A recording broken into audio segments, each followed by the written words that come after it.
Let me know. Right. Welcome, everyone, to our council meeting of March 17th, 2026. We always begin our meetings with our land acknowledgement. The municipality of Tweed recognizes that our work takes place on traditional Indigenous territories, including the Huron-Wendat, Anishinaabe, and the Haudenosaunee peoples. We recognize and respect the history, languages, and cultures of the First Nations, Métis, Inuit, and all Indigenous peoples, whose presence continues to enrich our communities. Miigwech. Okay, please join us now for O Canada.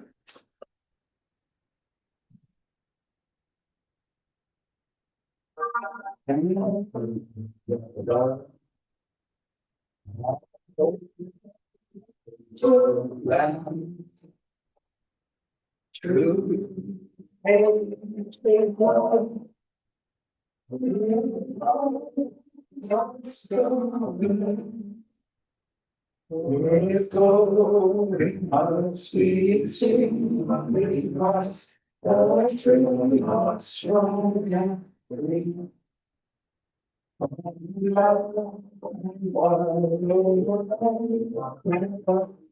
We stand on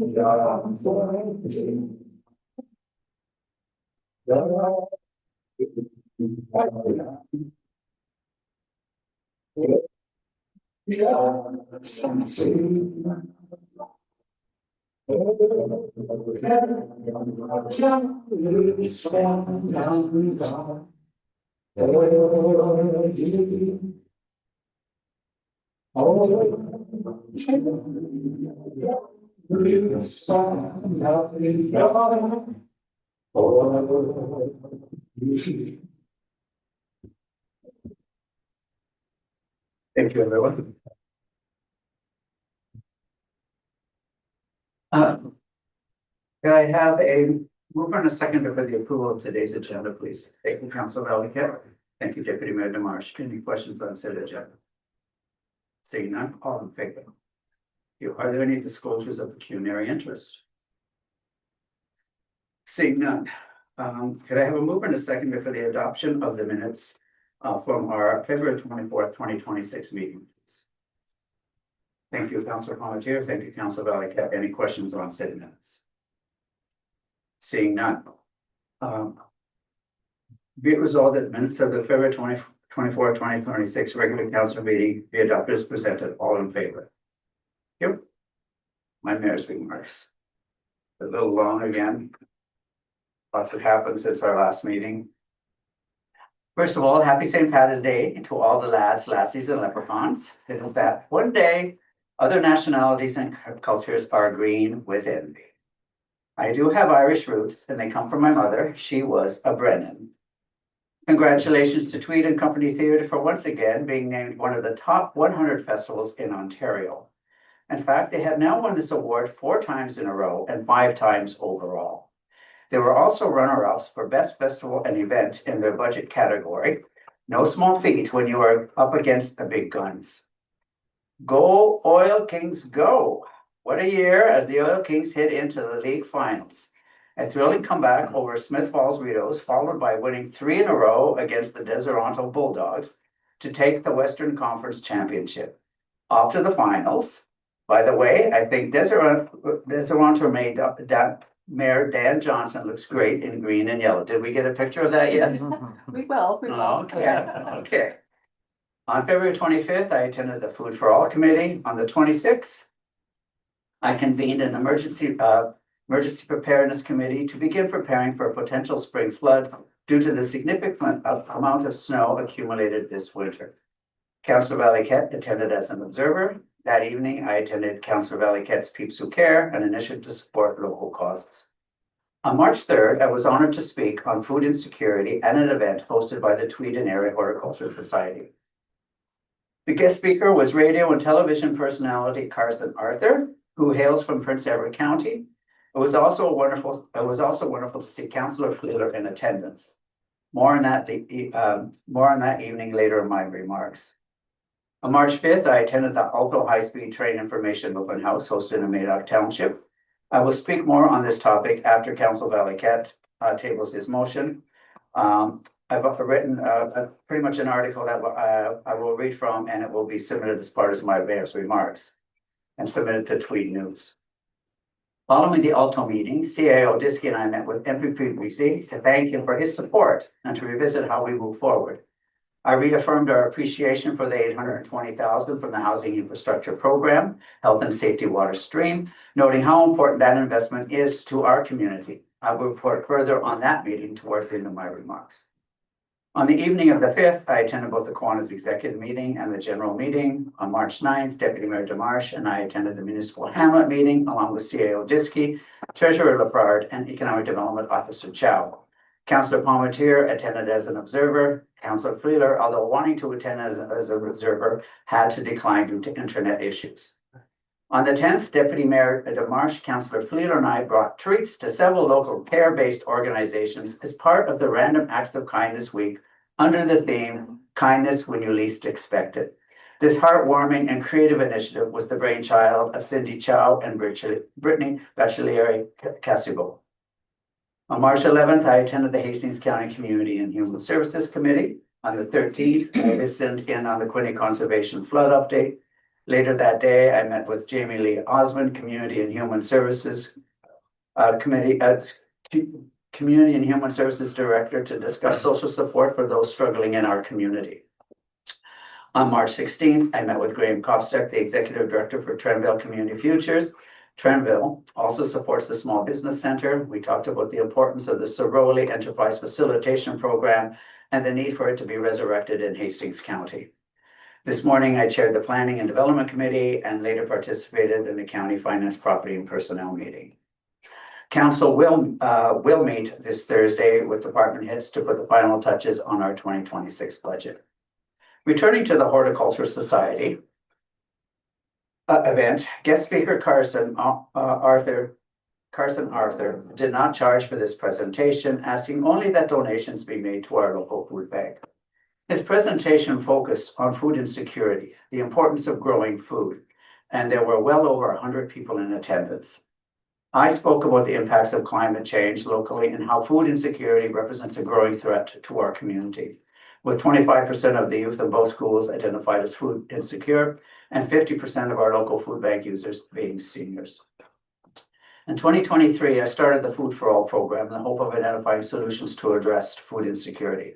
The program is now managed by Gateway Community Health Center with the following partners: Community Care Central Hastings, the Tweed Food Bank, principals for Tweed Elementary and St. Cartha School, St. Andrew's Church, Hastings County, United Way, Tweed Lions, Tweed Public Library, Municipality of Tweed, and community volunteers. I briefly highlighted the many programs already in place to help address food insecurity. These include Dinner in a Bag, Grab and Go, accessible at Gateway Community Health Center and our library.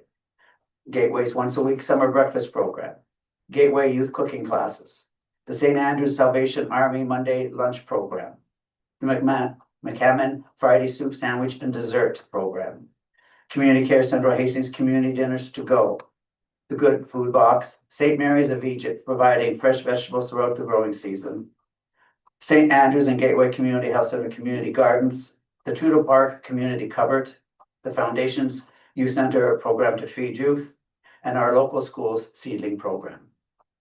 Elizabeth Churcher shared with me just how rewarding the local school seedling program has been. Not just through students planting seeds or nurturing plants, but by actually planting the seedlings and helping with the harvest. A grateful Elizabeth Churcher notes, in the spring when the seedlings that the students plant are big enough, I take them to the church to harden them off for about 2 weeks. Then I schedule classes to come to the garden to plant the seedlings. I do a lesson about how to plant the seedlings, and then every child plants one in the garden. The children plant the entire garden. I invite them to return with their parents throughout the summer to watch their plants grow. After children plant, they sit on the church steps and enjoy a popsicle before returning to school. It's always a great day. This is one of the many beautiful ways this community addresses food insecurity. Oh, sorry. This all messed up. I capped off my horticultural speech by announcing Mission Move, an initiative to purchase and butcher a local call so that we can provide beef to our Tweed food bank. Our goal is to raise $8,000, If we raise more, perhaps we can purchase some chickens and even a pig. Thank you, St. Andrews, for launching the campaign with a $2,000 donation. Gateway Community Health Center will collect all donations and charitable seats will be issued. I find this campaign moving, and Chuck and I feel motivated to jump on the hay wagon with our own $3,000 donation. Mission Move and Mission to Help feed those in need. Cindy is going to be posting some stuff on this for us. Returning to our meeting with MPP Brise, I also acknowledged his attendance at our Opioid delegation with the Solicitor General and how his presence reinforced the importance of dialogue between municipalities and the province. I highlighted the productive delegations we had with Minister McCarthy at Infrastructure, where we tabled our request for Flinton Road at $1.41 million, replacement of 3 aging prefabricated bridges at $1.94 million, and Marlbank Road at $925,000, for a total of $4.3 million. I also noted how the Minister's Assistant Deputy Minister Trevor Flack connected directly with CAO Diski before the day was out. I then shared how Parliamentary Assistant Smith, Municipal Affairs and Housing, was intrigued with our small rural and northern housing developer proposal, and I acknowledged the importance of Premier Ford's phone call. I explained how the municipality of Tweed has responded aggressively to the Premier's call to increase housing supply and affordability by promoting urban densification, implementing major zoning amendments, allowing secondary units, enabling tiny homes, permitting mobile homes on rural lots, reducing lot sizes and setbacks, reducing parking space requirements, no development fees, and tabling a proposal to support small rural and northern housing developers. In fact, I noted that we have arguably done more than any municipality in Hastings County to remove barriers to housing growth. We've also invested accordingly. Laguna upgrades supporting 1,500 new homes at a $4+ million. Well investment supporting additional 750 homes. Our Small Builders Forum in 2024. The 2 consecutive years with the highest housing starts in Hastings County. 122 building permits including 38 new homes and 25 geared to income apartment complex in 2024. And 110 building permits including 20 new homes in 2025. We've also made significant and difficult decisions to get our municipality on the right track. We've raised our taxes considerably, 2023, 7.3%, 2024, 17.8%, 2025, 15%. Yet our taxes remain the lowest in Hastings County. We've also made difficult decisions through our asset management plan. 8 bridges will be closed at the end of service life, where an alternate route exists within 10 minutes, avoiding approximately $13,210,000 and future capital costs.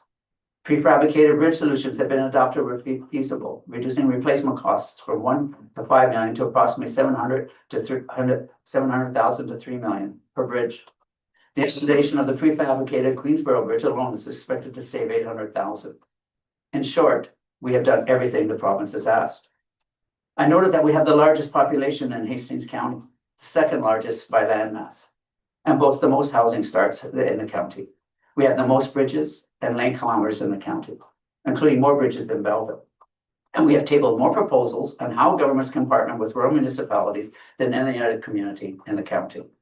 As Solicitor General Kirsner noted, the municipality of Tweed not only comes to us with issues, they come to us with solutions. I then walked MPP Brise through the numbers. Infrastructure funding announcements since August include Bancroft, $6.4 million, Center Hastings, $9.4 million, Sterling Rawdon, $10.8 million, and the municipality of Tweed, $820,000, for a total of $27.4 million. This is a phenomenal provincial investment. I appreciate MPP Brise taking the time to listen to our concerns and for continuing to advocate on our behalf at Queen's Park. But when you look at the distribution, it raises an important question. Bancroft received 23.4% of the $27.4 million. Center Hastings, 34.3%. Sterling Rawdon, 39.4%. And the municipality of Tweed, 3%. I asked him to help me to understand this discrepancy. MPP Brise acknowledged that the province is aware of all that we have accomplished and noted that our most recent round of delegations set us apart from many others. He also noted that our day will come. I thank MPP Brise for acknowledging that the municipality is on the right track. I prepared a meeting fact sheet for MP Breezy to be used as a tool when addressing our issues with his colleagues. And then last night, I received a text that Hastings Highlands has just received 25 million for Highway 62 that was downloaded to them a number of years ago and is now considered a municipal road. At County Council today, Hastings Highland Mayor Fitzgerald, who is also the Deputy Warden Fitzgerald, shared that this came to them right out of the blue and it's 100% funded. That brings provincial government investments in Hastings County now to 52.4 million. And our percent allocation now drops to 1.56%. The most roads, the most bridges, the largest population, 1.56%. There's more to share on these announcements, but I'll leave that for another day. I've asked CEO Diskey to set up a meeting with ADM, Assistant Deputy Minister Trevor Flack, Ministry of Infrastructure, and to arrange an immediate follow-up meeting with MPP Brisset. I would like to wish you all a happy spring, although I'm not entirely convinced it's going to arrive this year. Regardless, Council thanks you for your support, your commitment to your community, and for demonstrating kindness when others least expect it. Thank you.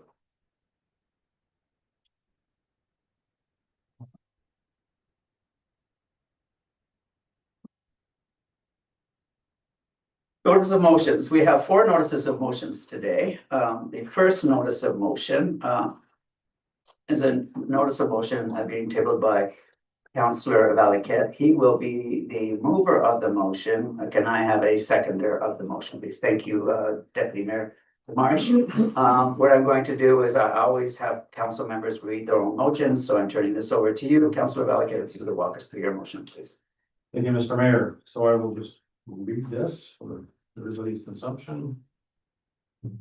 Whereas the Government of Canada, through the Federal Crown Corporation Alto, is undertaking planning and consultation for a proposed high-speed rail corridor between Toronto and Quebec City, including potential alignments through parts of Eastern Ontario. And whereas Alto has confirmed that the project currently at a corridor planning stage with route options not finalized and detailed alignment, land requirements and mitigation measures yet to be determined. And whereas preliminary corridor mapping and consultation materials indicate that rural municipalities and agricultural lands may be affected, including communities in and around the municipality of Tweed.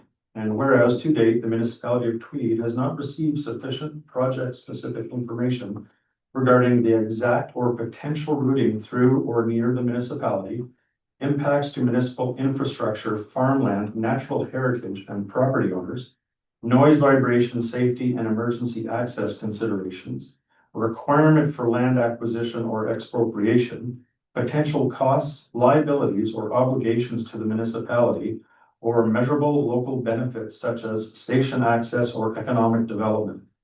And whereas Council has a responsibility to make decisions that are informed, transparent, and in the best interests of residents based on complete and reliable information.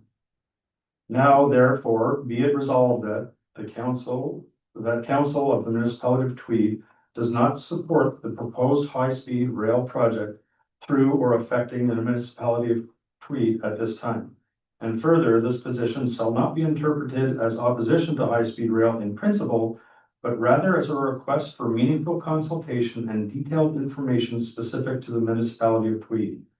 And further, the council requests that Alto and the Government of Canada provide detailed municipality-specific information, including but not limited to the potential routing, impacts, mitigation measures, and municipal implications prior to seeking any expression of support. And further, the council recognizes that this resolution is not binding to future councils, considering that the decision to proceed will not happen until 2029, and that the first leg of the Montreal-Toronto will not be completed until 2036, 2.5 councils from today. And further, that a copy of this resolution be forwarded to Alto High-Speed Rail Corporation, the Minister of Transportation, our local member of Parliament, our local provincial member of parliament, the municipalities of Hastings County, the Association of Municipalities of Ontario, the Rural Ontario Municipalities of Ontario, and Hastings County.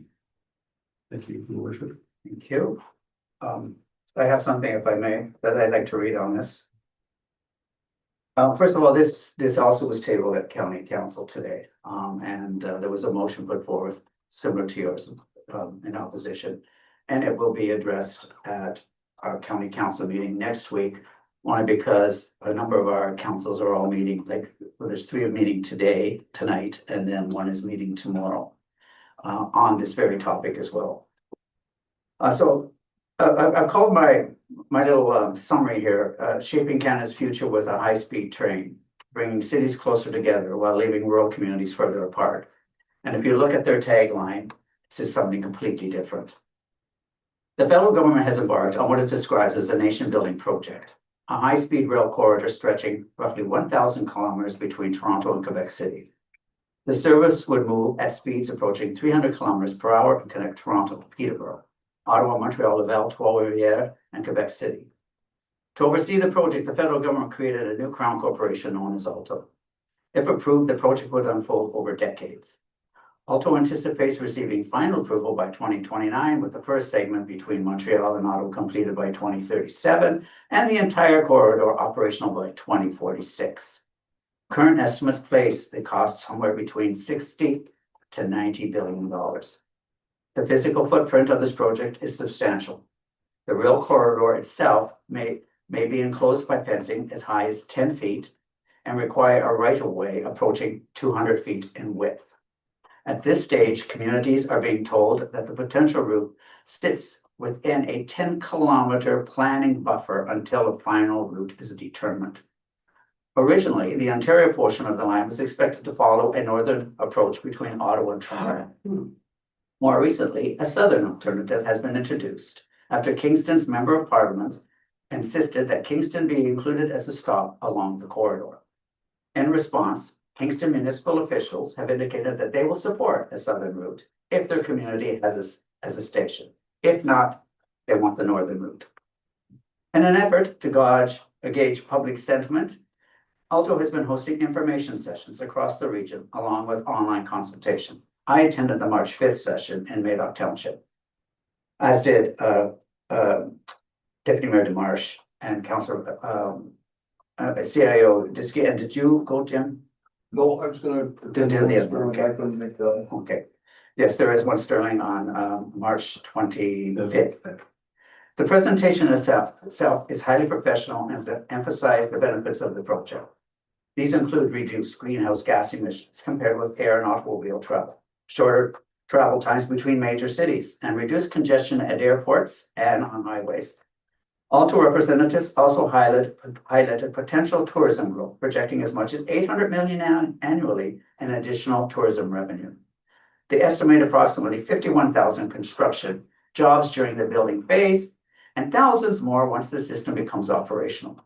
The project is also being promoted as a way to support Canadian industries such as steel and concrete, while improving intercity mobility and generating economic benefits estimated at $24 billion annually. Those are the promises. The reality, however, is that many of the most important questions remain unanswered. The information sessions themselves appear premature because the presenters cannot yet address the concerns being raised by residents whose properties and communities may be directly affected. Where exactly will the final route be located? Which properties will ultimately face expropriation? How will those residents be compensated? What roads will be severed by continuous fence corridor nearly 10 feet high? Will communities and neighbors be physically separated from one another? Will farmers be separated from their fields? What will be the environmental impact on farmlands, wetlands, wildlife, and endangered species? How will municipalities be compensated for the wear and tear on local roads networks during construction? How will emergency services respond when traditional access routes are no longer there? What tangible benefits will rural municipalities actually receive? Even the relationship between the proposed between the high-speed rail service and VIA Rail remains unclear. If Toronto and Ottawa become high-speed service, connected by high-speed service, it raises legitimate questions about the long-term viability of an already struggling via system. For residents living inside the current 10-kilometer planning buffer, life has been placed in limbo. Homeowners may find themselves unable to sell their properties, while the final route remains undecided. Few buyers will be willing to purchase a home that could be subject to expropriation or end up situated beside a high-speed rail corridor. Will we use the train service? For communities like Tweed, the practical benefits are difficult to see. Residents will not drive to Peterborough to catch a train to Toronto or Ottawa. In the interest of time, most will simply drive directly to their destination. In truth, the time for high-speed rail in Canada was decades ago. Japan introduced its high-speed rail system in early 1960s, and Europe followed with widespread expansion throughout the 1990s. Canada is now attempting to build such a system generations later. And even if the project proceeds exactly as described, the benefits for rural communities remain extremely limited. Large corporations involved in constructing the corridor are likely to rely primarily on their own workforce rather than hiring local trades. Rural municipalities may see short-term economic activity related to accommodations, restaurant services, and aggregate materials, but those are temporary effects tied to construction. There's also significant reason to question the projected cost and timeline. Federal infrastructure projects of this magnitude rarely come in on time or on budget. A recent example illustrates the point. In 2018, the federal government purchased the Trans Mountain Pipeline from Kinder Morgan for $4.5 billion, with total project costs estimated at $21.4 billion. By 2024, the cost had risen to $34.2 billion, an increase of $12.8 billion in just 6 years. If history is any guide, the ultra-high-speed rail system will not be completed by 2046. Completion sometime after 2050 appears far more likely, placing meaningful benefits more than 2 decades away. Costs could easily rise to $180 billion or more. Furthermore, we need look no further than recent white elephants such as the Mirabel Airport and the proposed Pickering Airport. Meanwhile, Canada faces a growing crisis in aging infrastructure. Across the country, municipalities are struggling with failing bridges, deteriorating roads, outdated water systems, and other essential assets that residents rely on every day. Rural communities have been particularly affected. In the municipality of Tweed alone, 3 bridges can no longer accommodate ambulances, fire trucks, school buses, or large farm equipment. Numerous roads require urgent repair, and failing to address those issues will eventually lead to accidents and potential loss of life. Our community requires approximately $44 million in infrastructure investment over the next 10 years and roughly $204 million over the next 40. Hard to imagine with the annual tax revenues of $6.3 million. Investing in these immediate infrastructure needs would produce benefits today. It would support Canadian industries right now and create jobs immediately, improve safety and reliability in communities across the country. There was a time when the federal government partnered with provinces and municipalities to address the types of challenges. Under previous infrastructure programs, each level of government typically contributed 1/3 of the project cost. In recent years, that partnership has largely disappeared for rural communities. During this term of council, the municipality of Tweed has not received federal support to address our growing infrastructure needs, other than the Canada Community Building Fund, formerly known as the Federal Gas Tax Fund. This fund is administered by the Association of Municipalities of Ontario on behalf of the federal government. In 2025, the municipality of Tweed received $198,695. When our community was struck by a devastating EF tornado in July 22, we spent months lobbying, advocating, and requesting federal assistance to help residents rebuild. The answer was an unbelievable, resounding no. In July 2025, we sent a proposal to the Minister of Housing and Infrastructure seeking support for our small rural and northern housing developers. We never received a response, not even an acknowledgement. Yet now that the federal government is asking rural communities to support one of the largest infrastructure initiatives in Canadian history. The message this sends is difficult to ignore. When the federal government needs rural Canada, it asks for our support. When rural Canada asks the federal government for assistance, we receive silence. There is no question that ALTO project is ambitious. It may ultimately deliver significant benefits to large urban centers along the Toronto-Quebec City corridor. But for small rural municipalities across Ontario, the benefits are hypothetical while the negative impacts are significant. Substantial questions remain regarding cost, timeline, environmental consequences, community disruption, and the fair distribution of benefits. High-speed rail may well shape Canada's future, but nation building should not come at the expense of the communities that quite literally hold this country together. Rural municipalities are not asking for 300-kilometer-per-hour trains. We are asking for safe bridges, reliable roads, and infrastructure that allows our residents, businesses, and emergency services to function today. Rather than committing tens or potentially hundreds of billions of dollars to a project whose benefits will not be realized for decades, the federal government would be wise to invest those resources into the infrastructure challenges facing communities across this country today and generate economic activity immediately. Until the federal government is prepared to treat rural Canada as a true partner in building this country rather than as an afterthought, I cannot support the outdoor initiative. That's my take. Anybody else have anything they want to say?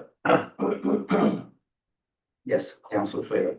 Your worship, I sat through the previous 33% policy that worked so well. And the only thing I will say is that we have one bill payer, and that's everybody here. We pay the bills whether they're municipal, provincial, federal. And as you've mentioned in your notes, the provincial government has downloaded arterial highways, King's highways on the back to the taxpayers. And now they finally realize that, maybe we better fix this road because the taxpayers, there's not enough taxpayers there to repair the roads. But anyway, the policy works so well. We always have money in reserve to continue. In 18 years, we completed more than 21 capital projects. And we always had money ready for the next one. I always thought if it ain't broke, don't fix it. Well, it's broke now. I don't know what we're gonna do. But Bill, what you're saying, you're right. Now it's 100% funding by us. Yeah. What used to be 33. Yeah, so. And create jobs? Would that create jobs if we started? Rebuilding our infrastructure, sure would. I don't know, it's, you bang your head on an old tamarack tree for a couple weeks and you still won't get any farther ahead. Thank you, Councilor Flair. Anybody else? Okay, all in, I don't have to read this again. All in favor of the motion as presented by Councilor Valiquette. Thank you. This, okay, I would like this motion now sent to Hastings County to be included for our next meeting, which is next Thursday. Okay, we can get that done by then. Okay, thank you. I wanted it in there 5. Okay. Or else just send me something quickly and I can send it off. Okay, okay, I see we have another motion. This one tabled by Councilor Valiquette again. It's a motion re-standardized terms of reference outlining requirements for planning studies and assessments in relation to development applications. This has been moved by Councilor Valiquette. Could I have a seconder, please? Thank you, Councilor Bombardier. Over to you, Councilor.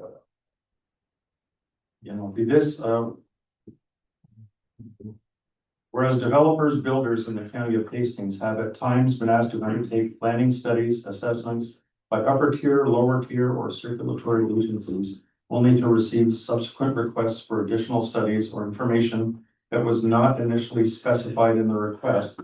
And whereas this process can create uncertainty and delays for both developers, builders, the public, staff, and council. And whereas the municipality of Tweed has recently implemented numerous updates to its zoning bylaws to encourage and support development within the community, particularly in alignment with federal and provincial programs and policy. Now therefore be it resolved that the Council of the Municipality of Tweed requests that the County of Hastings consider developing a standardized terms of reference outlining the requirements for planning, studies, and assessment in relation to development applications. Be it further resolved that such terms of reference would provide developers with clear guidance on study expectations, reduce costly repetitive work, support our development process, and reinforce the municipality of Tweed's commitment to working with developers and builders. Any questions on said motion? Seeing none, all in favor of the motion as presented? Thank you. Okay, Mr. moving, Mayor, oh, so sorry. one thing that wasn't included in there, I forgot, was just distribution. And if we could send that to the county of yes. Hastings and to all the municipalities within the. Yes, fine, sorry, thank you very much for catching that. So you got that? Okay. Thank you. Okay, we have our third motion. Our third motion is a motion presented to us by Deputy Baron Marsh. The motion is on September 23rd, 2025 council meeting. And it was attached here for the reference, the cashless transactions report and corresponding resolution from the February 10th, 2026 council meeting is attached for a reference. I'm going to ask you to read your motion. Oh, could I have a seconder to get that on the table? Thank you, Councillor Fleeter. Okay, over to you if you would read that for us, Deputy. Okay, motion was fit. Whereas Council of the Municipality of Tweed has recently adopted changes to the property tax schedule and municipal payment methods. And whereas moving from 3 to 4 tax installments per year reduces the size of each payment, making property taxes more affordable and manageable for many households. Whereas smaller, more frequent installments can help residents better manage their finances during a time of rising costs and uncertainty. And whereas council has recently adopted transitioning municipal payments to a cashless system. And whereas some residents continue to rely on cash and other traditional payment methods, and removing these options could create hardship or barriers for certain taxpayers. Therefore, be it resolved that council reconsider and rescind its recent decision and confirm the support for a 4 installment tax payment schedule to provide smaller and more manageable payments for our residents. And be it further resolved that council reconsider and rescind the move towards a fully cashless payment system and ensure that municipal payment options remain accessible to all residents of the municipality of Tweed. Yes, please go ahead.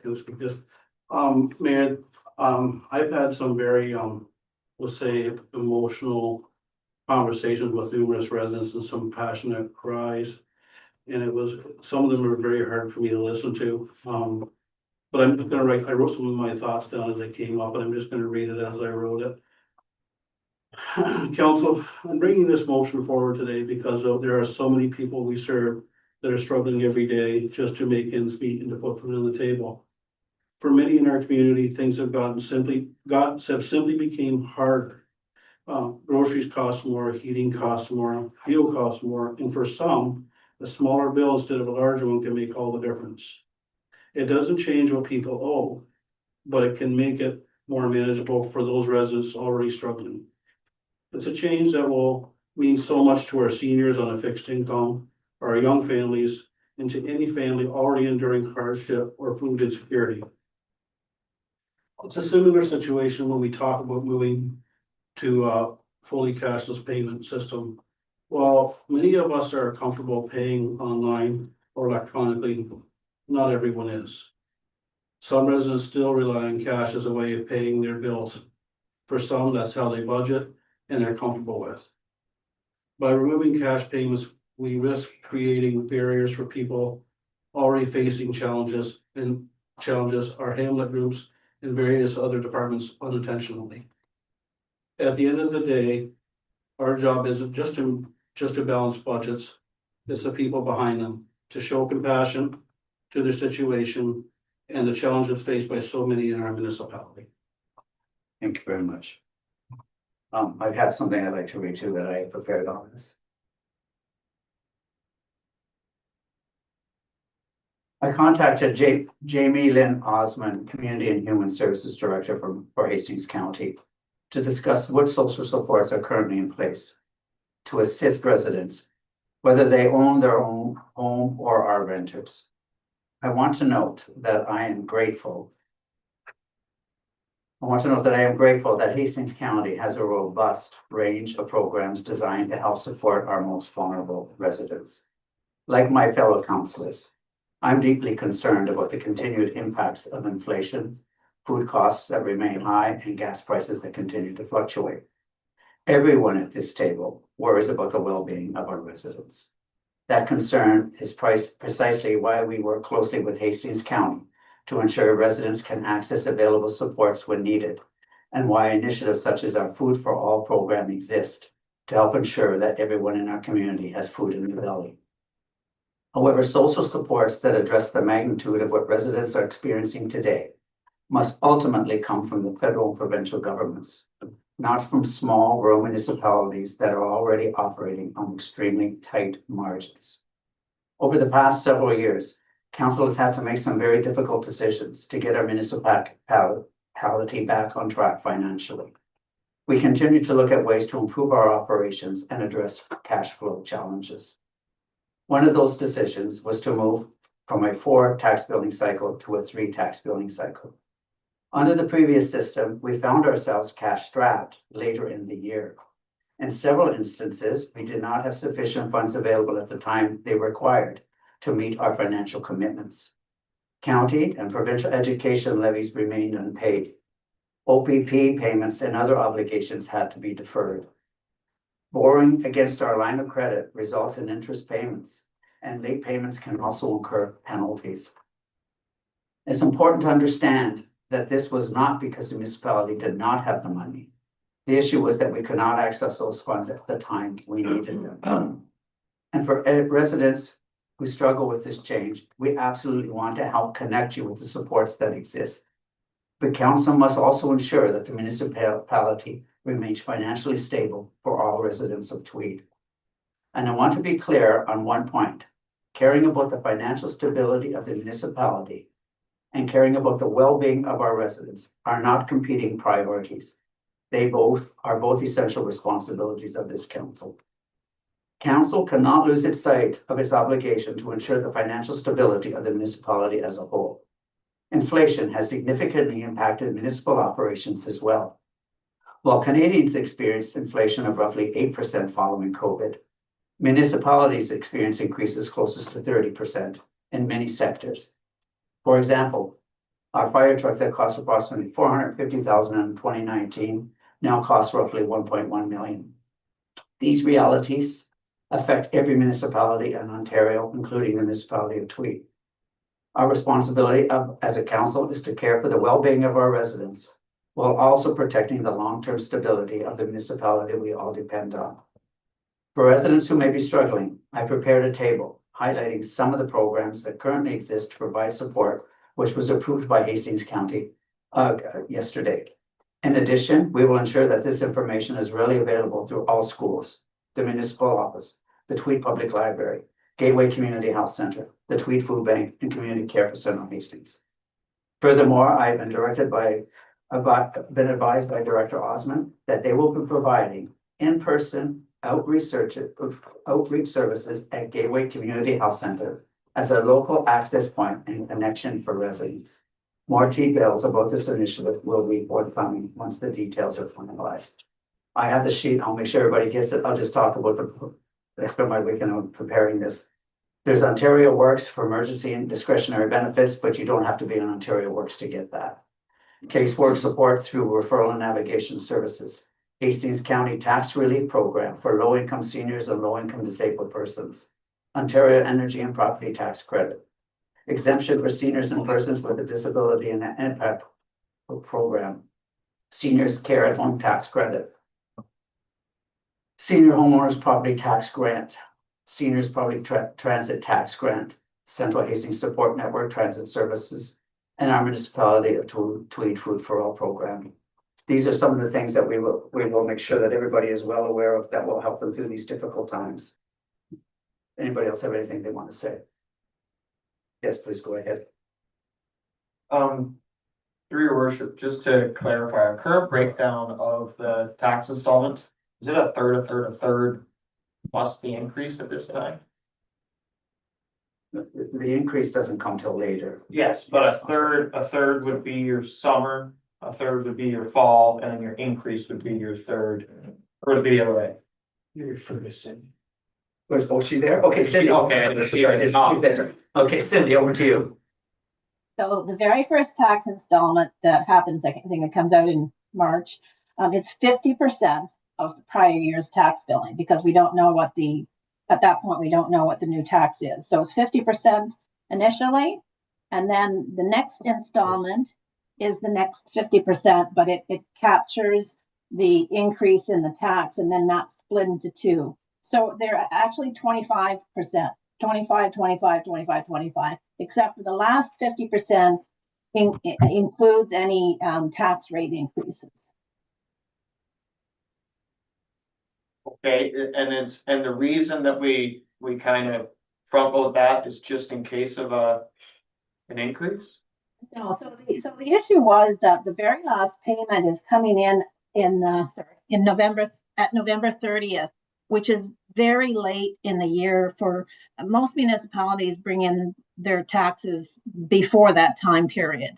So the November 30th final payment, it's just a very late payment and causes cash flow issues, because we have to pay the school boards in the county like whatever each quarter, and that last one coming in so late, it just causes issues.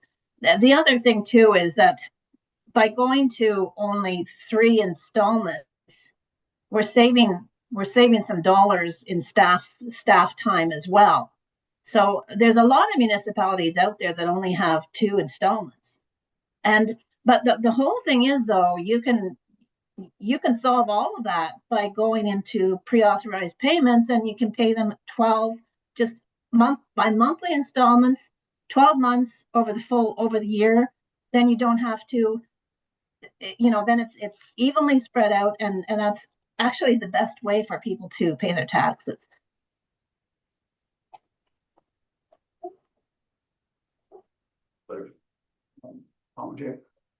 Just like, yeah, I agree that that's the best way for both sides. If we can get on kind of a payment plan to keep cash flow. I guess I just, that one bill that comes in at the 50% is the difficult one.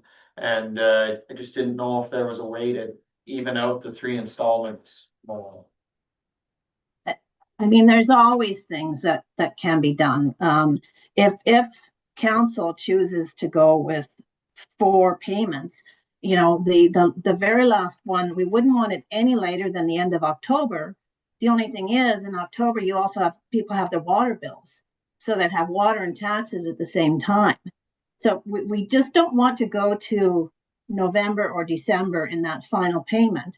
If you can bring it forward, the thing is, if you bring it forward, then people are having to pay them earlier than, like, say, if we didn't have the September 30th, we'd say, okay, maybe August 31st and October 31st, but then again, you're moving things forward. And to me, that's just making things more difficult.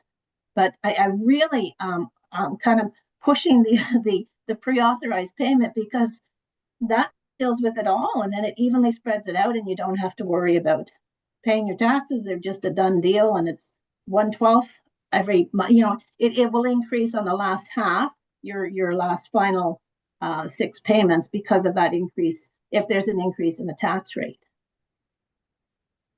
Okay, so kind of what I'm understanding and how I view it is, as a taxpayer myself, is that you have to pay the money regardless. And I don't believe I'm a whole lot different than a lot of young people. They're tough when a tax payment comes in. But I think where we're lacking as a municipality isn't necessarily whether it's 3 or 4, it's getting the word out there that this is an option, and then it's an easy option to work with the town. So I don't know how we can go ahead and really push that to really help people, and to let people know that if you miss like 1 tax payment, you don't lose your house. Like it is a scary thing when you don't know, right? The not knowing is the scariest part. So I think that's where we really need to improve as a municipality, is just getting the word out there so that the people don't have this as another burden. Well, it's a good point. I mean, like, a question and answer fact sheet, and like, and how people go about it, and more detail, easy to understand, identifying all of the options that are actually available for people to pursue. So that is a good point. Thank you very much for sharing that. Yes, Councillor Fleeler. Your worship, I have a motion almost identical to this, like I wanted to put it through anyway because I've had 49 people either call me or talk to me in person. And anyway, I don't know if I should speak to the motion I have, but anyway, if you don't mind, I'd like to read this. Okay, yes, by all And means. it actually applies to the both. So we're facing a very difficult financial situation. And in an effort to find efficiencies to free up tax dollars, we have proposed reducing the number of tax payments installments from 4 to 3. However, this change will have significant consequences for ratepayers who are already struggling to manage the payments. Many accounts are already in arrears, and we can expect even more to fall behind as people face larger installments and additional interest penalties for late payments. For some, this may ultimately mean losing their homes and properties. And that's a 2-year term, so if you get behind the 8 ball, you're paying 1.5% per month, which is huge. And that's typical, doesn't matter what you have. And another point, I was, maybe not aware of another point, and I dropped that off of here, but anyway, another point is the food costs have risen 36% since the pandemic. 40% this year, they'll probably get 40% this year. With the increase in diesel cost, what are they gonna do? Like, I'm glad I'm not a great big farmer, because I phoned for fertilizer the other day and he wouldn't give me a price. He said the urea's gone up $200 a ton, and he said, I can't give you the price right now. Just because of the price of diesel fuel. So some people are really struggling, and I think if we could push this 12 installments, but the third, well, anyway, I'm on this, That's okay. other thing, but anyway, so a 50% payment in October is huge for a lot of people. And if you miss that, well, you're paying another 1.5%. I would like to maybe hold off on this thing till we could work a better plan, and I think if you could hop on that 12 equal installments, other than the increase, I think that would be the best for most people. I don't know, but I think this is, like I had a young lad call me the other day, both he and his wife are disabled right now, they're gonna go back to work, but different health concerns, and he said, Jim, I can't afford this. He said, I might lose my health. I said, you know, and so the fear of people getting in a bind. I think we should try to rework this, and I know I think the 12 installments would be the best if we could. I didn't know that was available to us. I should have known that, I guess, but I don't pay the bills, my wife does. Good for her. But so I would like to see something. And if we do go to the 3 payments, the 3 installments, I think we need to rework the dollar value, like, and it's I don't want it to be the only option. First of all, thank you very much, everyone. The other thing is, like, when you're raising the struggles that people are having, and very legitimate struggles. Again, this is beyond us, Yeah, I know. okay? And it's the importance of higher levels of government stepping up to the plate and doing their share, rather than pushing it down again on us to try to find solutions. Now, we're grateful. I mean, I'm grateful. I know we're grateful that we have Hastings County and the Community and Human Services Department. And a lot of like the disability that you're just talking about, there are programs to help people. I'm gonna make sure everybody gets this. Okay, what I wrote up. with the links and everything in it, so that we can give it to people. But, and I don't wanna besmirch the government, but all of these kinds of things in the other provinces, community human services, that is all done by the provincial government. Paramedics is all done by the provincial government. Here is something we all have to pay for. So we are helping because we pay county taxes and we're putting money out there to help people. Unfortunately, when we're small as we are, okay, and as we struggle right now, you talk about diesel costs, you can imagine what it's gonna be on our roads department. All that number is gonna go through the roof again. Everything. I know, so like, we also experience those costs. And we have to make sure we have the funds available to be able to address those bills when they come in. And it's difficult. We all agree, like I said, we worry about the people. I don't think there's one person around this table that doesn't give a darn about what happens to our residents. I think we all share in that and sharing it deeply. But this is a move that we have to make. We looked at trying to do it in different scenarios, and the one thing we do not want is to have it fall in a water billing period, because it's like a double whammy. So this was the best thing we could think of at the time. Councilor Valiquette, did you want to say anything, or? I'll be very quick because everybody's had some very legitimate statements to make. I guess my position is we've talked about this a few times as a council, and it's not a rash decision that we made. The last time we spoke about it and voted on it was September 23rd as a council. And we talked about it before that. We've had a presentation from our treasurer, why she recommends this. And I do, and like everybody at the table, I sympathize and I'm compassionate to the fact that some of these payments are difficult for people to make, but ultimately we're also providing people with an out, and that's the 12 payments. So I think that what we need to do, and we've kind of thrown it around the table, is continue with what we've done with the 3 payments, but be kind of maybe a little more aggressive in trying to let the people in the municipality know that if they need to spread them out, that possibility exists. And that should, I would hope, help people be able to financially manage their households a little bit better as they move forward in the year. So that would be my opinion. Thank you. Yes, go ahead. Let me say one more thing, Sure. Your Worship, and I. Because of the financial difficulties that I see the people tell me about.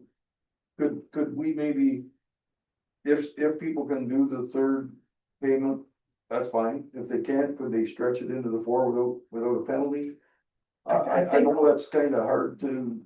No, I think, are we bound by law to charge interest on these accounts? Cindy, sorry. Sorry, couldn't get unmuted. Well, I mean, it is in the we're not bound by law to charge interest. But if you don't charge interest to some people, you're going to also not charge interest to the people who are the ones that maybe continually don't pay their taxes, and you're kind of rewarding them for like you can't go part way. And you know, there are a lot of issues with unpaid taxes. As we know, after 2 years, we know what happens. You know, I really have to kind of push this 12 equal payments because it's the easiest thing to do. And as a matter of fact, then you can bring your payments right out to December versus having to pay them at the end of September. Your equal payments, and it's September, October, November, December, and it's the easiest thing to do. That's how I pay my taxes. And I know that having to pay 50% of your tax bill September 30th would be tough. It's a good chunk of money, but they can avoid that. Okay, thank you. Yes, CAO Jiski. Through the chair to the council, I did some surveying around to see how other taxes are paid in our surrounding municipalities and beyond. And a lot of people do have the 4 payment system. They'll go March, May, August, October, or they'll go February, April, June, or September. The point I'm trying to make is whether it's 2 payments, 3 payments, 4 payments, the municipalities have their tax dollars by either the end of September or the end of October.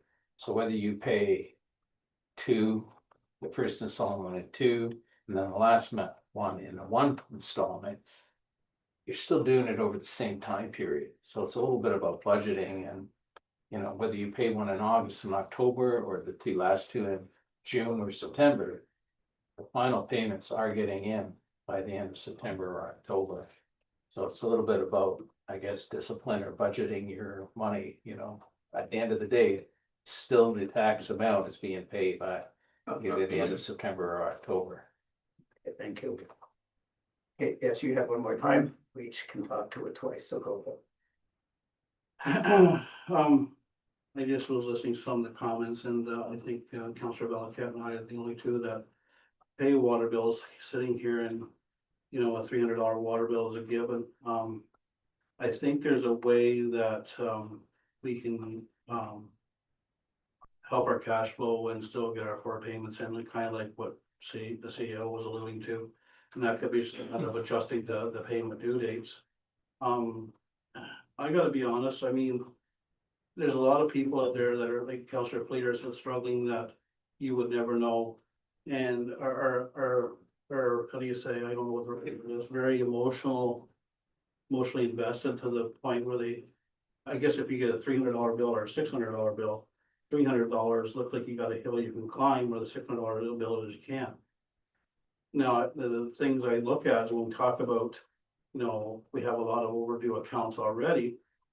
I mean, to me, that's a struggle, that they're already struggling and we're gonna make it worse by handing them a $600 bill. And, you know, I'll be the first one to tell you that if I'm in personal trouble, I'm gonna have a hard time going to an outside source like Hastings County and saying, through pride or whatever you wanna call it, saying, I need help. I would struggle through it on my own. And not knowing if I'm gonna lose my house or because I don't know how the system works and stuff. I think we can walk this fine line between cash flow by adjusting those payment dates and, you know, and, relieving the anxiety that the people are so desperately feeling. And I'm just asking, and I know you, council, we understand some of the struggles. We talk about food insecurity all the time. But some of the phone calls that I've been having, quite frankly, I was almost in tears on the phone with them. And, I'm struggling really bad personally and emotionally with, how do you say, feeling like we're adding to the stress that they're already feeling. And I'm just asking council to, you know, let's figure out maybe whether it's the payment dates, due dates coming a little sooner. But work with our constituents, the one that pays the bill, and if they can't, at the end of the day, to get them helping them get the money in and get it in on time. And otherwise, like Councilor Wheeler alluded to, I think we're gonna be in a lot worse shape than what we already are. Okay, thank you very much. Good discussions all the way around. How about we vote on? Recorded vote, Mayor, please. Oh, definitely. I'm sorry, go ahead. There are 2 distinct issues in it, Oh, yeah, that's right. and voting for one may be separate. You may have a different train of thought on voting for the other one. I don't know if there's a way that we can separate them, the tax installments versus the cashless payments. That would have to be, To, Are you agreeable? I'm willing to separate them into 2 motions, tax installments versus cashless. And, you know, if Councilor Cluner, he seconded agrees. And if we can be recorded votes on both, that would be good. you okay with that, Jim? Thank you. Okay, Lori, let's do, the first one will be on changing the billing period. Okay. Take your time to get ready there. Sorry to all of our guests here. This has been a very involved and detailed meeting.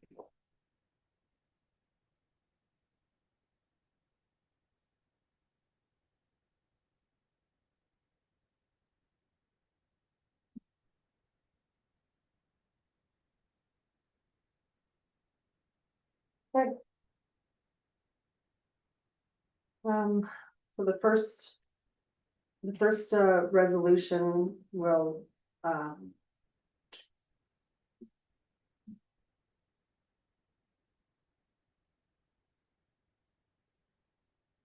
just that, therefore be it resolved, the council would consider and rescind its decision and confirm its support for a 4 installment tax payment schedule to provide smaller, more manageable payments for our residents. Thank you. And we'll start with Deputy Mayor Marsh.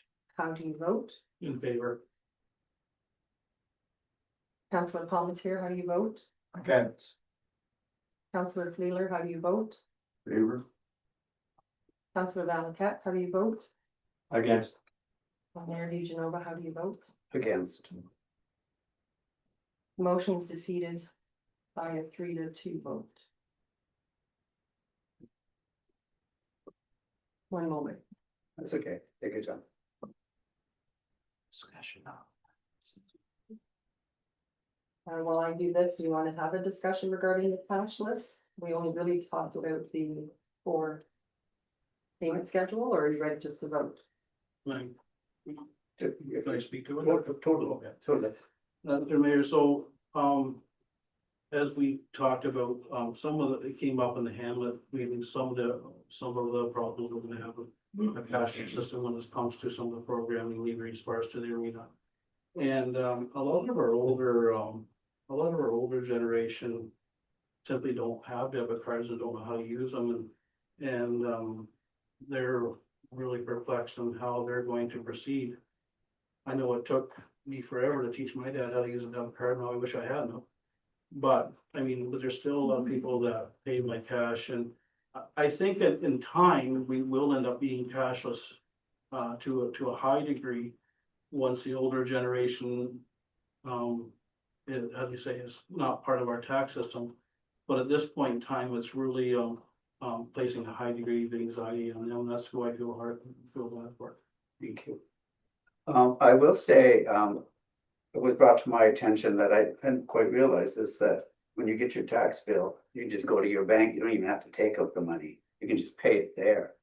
Okay, and so that saves you with having to even get the money, so it's not like you need a debit card or anything, you just pay like you do your income tax or whatever. You just can pay it right at the bank. Anybody else? Yes, Councillor Fleeler. So your worship, that's a point, like. Like I said, I wasn't aware that we could pay 12 installments, I don't do that kind of stuff, my wife does it all, and it's a good thing she does. I get $10 a week, whether I work 30 hours or 100. But it's clearly a disadvantage to some people to, if we go clear cashless, and I can understand it, like. I wouldn't want somebody coming in here and handing me $10,000 cash. Like, go to the bank, get a check or do something, and as you said, you can pay your account directly to the bank. That's something that I don't think the people are aware of. I don't, like I say, I don't pay the bill, so I don't look at that kind of thing, so. We do try and promote it. Okay, so we should really push this, like, we should really push the 12 payments. We should really push the fact that you Yes. just, Great.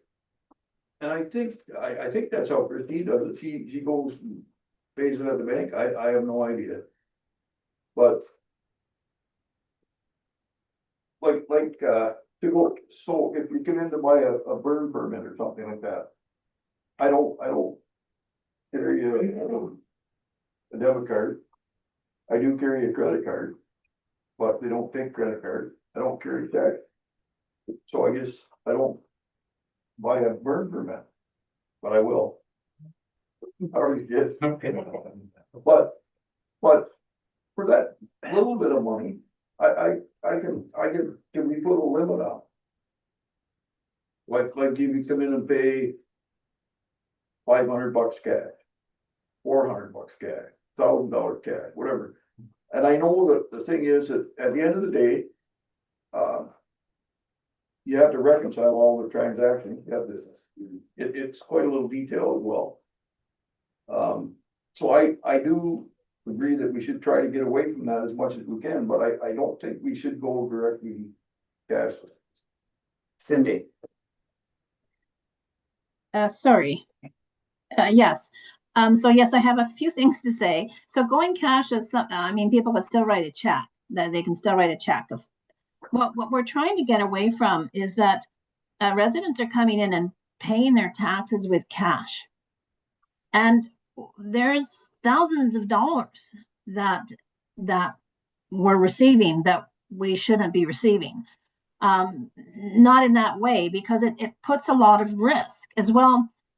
So when there's a lot of cash coming in, there's risk of fraud, there's risk of tax evasion, there's risk of counterfeit money. It creates a safety issue for staff in the office to have that much cash in the till. It creates a safety issue when cash is carried to the bank. And the same with there was a person the other day who went to the bank, took out, I don't know how many thousands of dollars from the bank and walked that cash to our office. So there's risk for that resident to be robbed, as well as it just creates an awful lot of risk.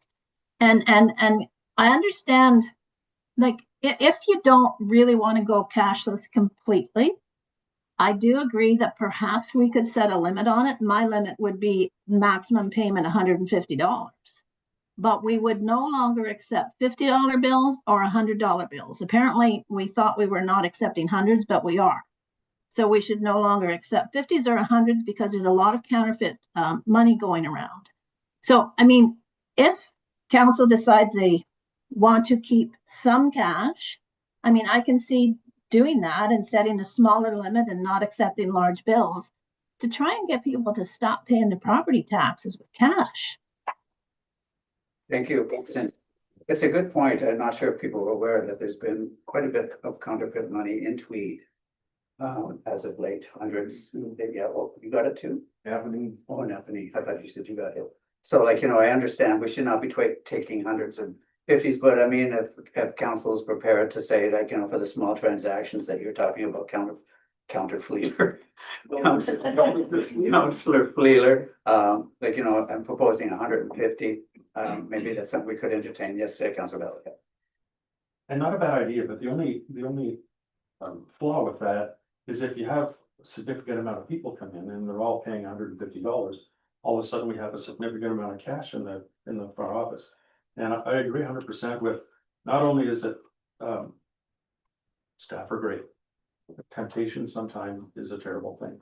And then there's that whole, and this goes back to my past world, excuse me, but just that, as we look at rising prices for food, right? The temptation for other people to take advantage of that, outside of the four walls here and before they get to the bank becomes greater and greater. So the more we can eliminate that, better it is, not only for our staff, it's better for the community. And I would be, if we're gonna make the jump to cashless, I'm gonna suggest that we go cashless. Thank you. Council Palmetier. I guess. I don't want to start with this.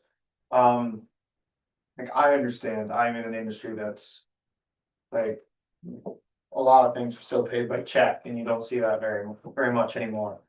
However, it's moving up very electronically, but I also do know that there is a piece of me that it is legal tender, and that's the hard part. Now I understand for safety and things like that, I think it's completely acceptable to just cut off taxes being paid with cash. That's an extreme risk. It's those smaller things. And I can see it cashless. And I don't know if there's an appetite by council to have a time limit. We will do it up to this point to let people come in and realize we're like, you can't pay your taxes with cash. You can pay these things, like your small things with cash, but that will be done as of this date and have it posted, because that's where a lot of the issues that I've heard about kind of stem from. A lot of people do end up with the bank. It's more about just asking questions. from both sides. Like, did you access the bank before you came here? Well, did you know they could do that for you? It saves you coming here and seeing us. And things like that, cause it's. Yeah, like Counselor Valaket is right. In the fact that when we take cash, now we're responsible for that cash, our staff is responsible for that cash. And if we go cashless, we are as the public gets complete transparency with all of the money that we handle. They see everything that this municipality has come in and go out. If we go cashless, the public is trusting that the cash that we put in the bank that day was the cash that the municipality received. So I think that's where we need to be. I didn't know if there's any appetite for a buffer. And if there's not, I'm okay with that. I just, that's where the hard part is that first shock. And I'm sure that's what our staff sees. It's not the second time they come in, it's the first time they come in and they go, what the heck? I just came from the bank. So. Thank you. CEO Ogiski. Through the mayor, the councillor, there is a buffer. We're not going cashless until after July 1st. So these first 2 installments, we are giving people the opportunity, or we're taking that opportunity to do public education and public awareness. So when they do come in, we say, just a reminder, after July 1st. So Stop me halfway in so I don't sound so stupid. You look like you wanted to say something, Mayor, just to elaborate a little bit, at a time when you mentioned your open mayor remarks, we've had to make some difficult decisions with regards to increasing taxes to keep up, and I feel that, you know, we're here to serve that public and we should be making it easier for them to pay us and not harder. Now, the follow-up question I had, I mean, there was a bit of a poll done on the number of tax payments that were done. How many municipalities are we aware of that are completely cashless?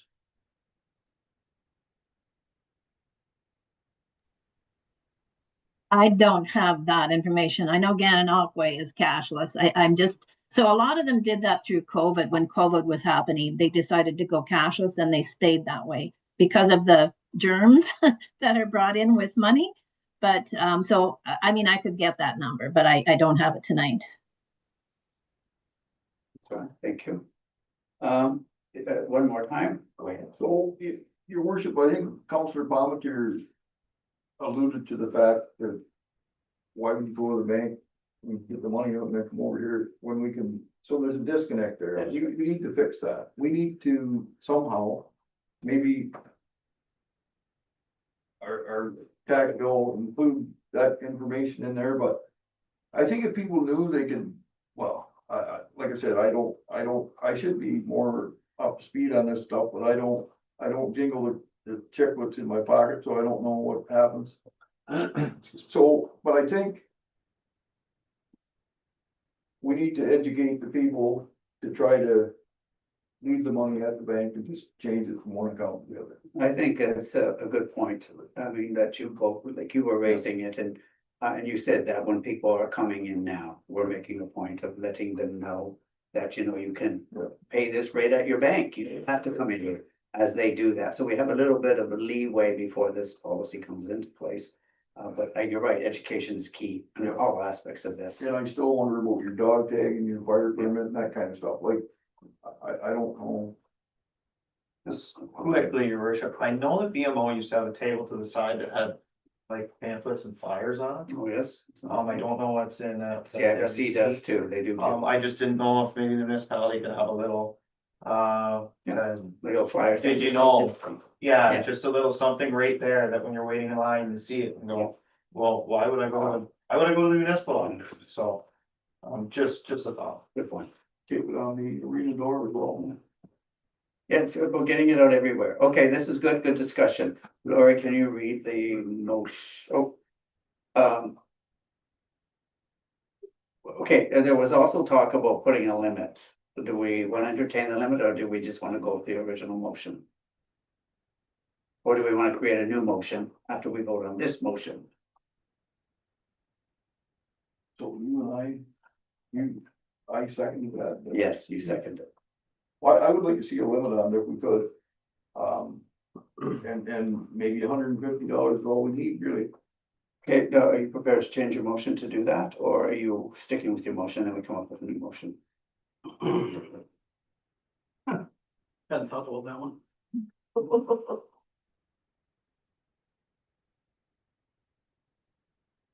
Oh, Lord. I did have in the back of my mind, there could be a hybrid option of some kind. Whether that's. $150 probably would solve some of the issues we're gonna have in some of our other departments in our hamlets. You know, with regards to their stuff. I mean. If we can get support for this hybrid of $150, I mean, I'm willing to change.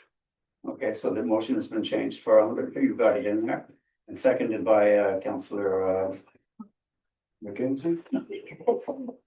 Leeler. Okay, so, okay, I'm gonna do a recorded vote on this one again. Yes, please. Okay, over to you, Laura. The resolution would be written just for approval, whereas council has recently adopted transitioning municipal payments to a cashless system.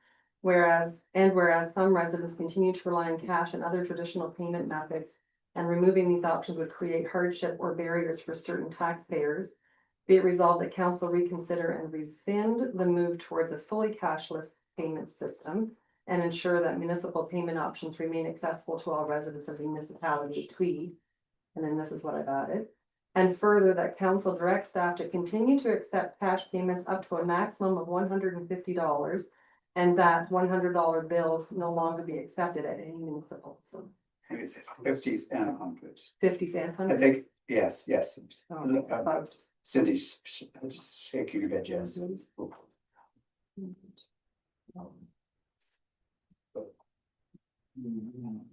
Okay, and that $100 bills and $50 bills no longer be accepted as municipal facilities. You can, go to store this. You not accept. Are you agreeable to that? Change in the Yeah, that's resolution? fine. You're agreeable to that change?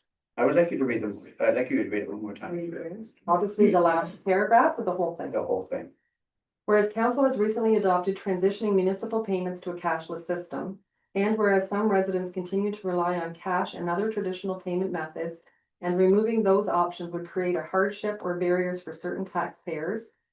Be it resolved that council reconsider and rescind the move towards a fully cashless payment system and ensure that municipal payment options remain accessible to all residents of the municipality of Tweed. And further, that council directs staff to continue to accept cash payments up to a maximum of $150, and that $100 bills and $50 bills no longer be accepted at any municipal facilities. Okay. And so, through the mayor, Deputy Demarche, how do you vote? In favor. Councillor Palmetier, how do you vote? Against. Councillor Fleeler, how do you vote? In favor. Councillor Valcat, how do you vote? Against. Mayor DeGenova, how do you vote? You know, did you know I was sitting on the fence on this baby? I'm going to say I support. The motion is carried with a 3-2 vote.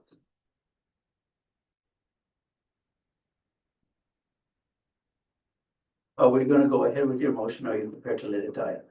Well, I think we need to stay here for another couple hours. I think it's been hashed out. I don't think there's any sense in that. So should I defer it or should I just get rid of it? You can just let it die. You can withdraw. You can just drop. Perfect. You can withdraw. I can withdraw without You can ask. asking for support. That's okay. Okay, yeah, I will. Just a I will. Okay, thank you. Okay. Okay, now we get to our delegation, but before that, we're gonna go into closed session. No, I'm just. Okay. We have Queensborough with us. They're going to talk to us about an exciting initiative that they got planned for a playground. So come up to the podium if you would. You have the visual presentation as well. We don't have visuals, but we have brochures.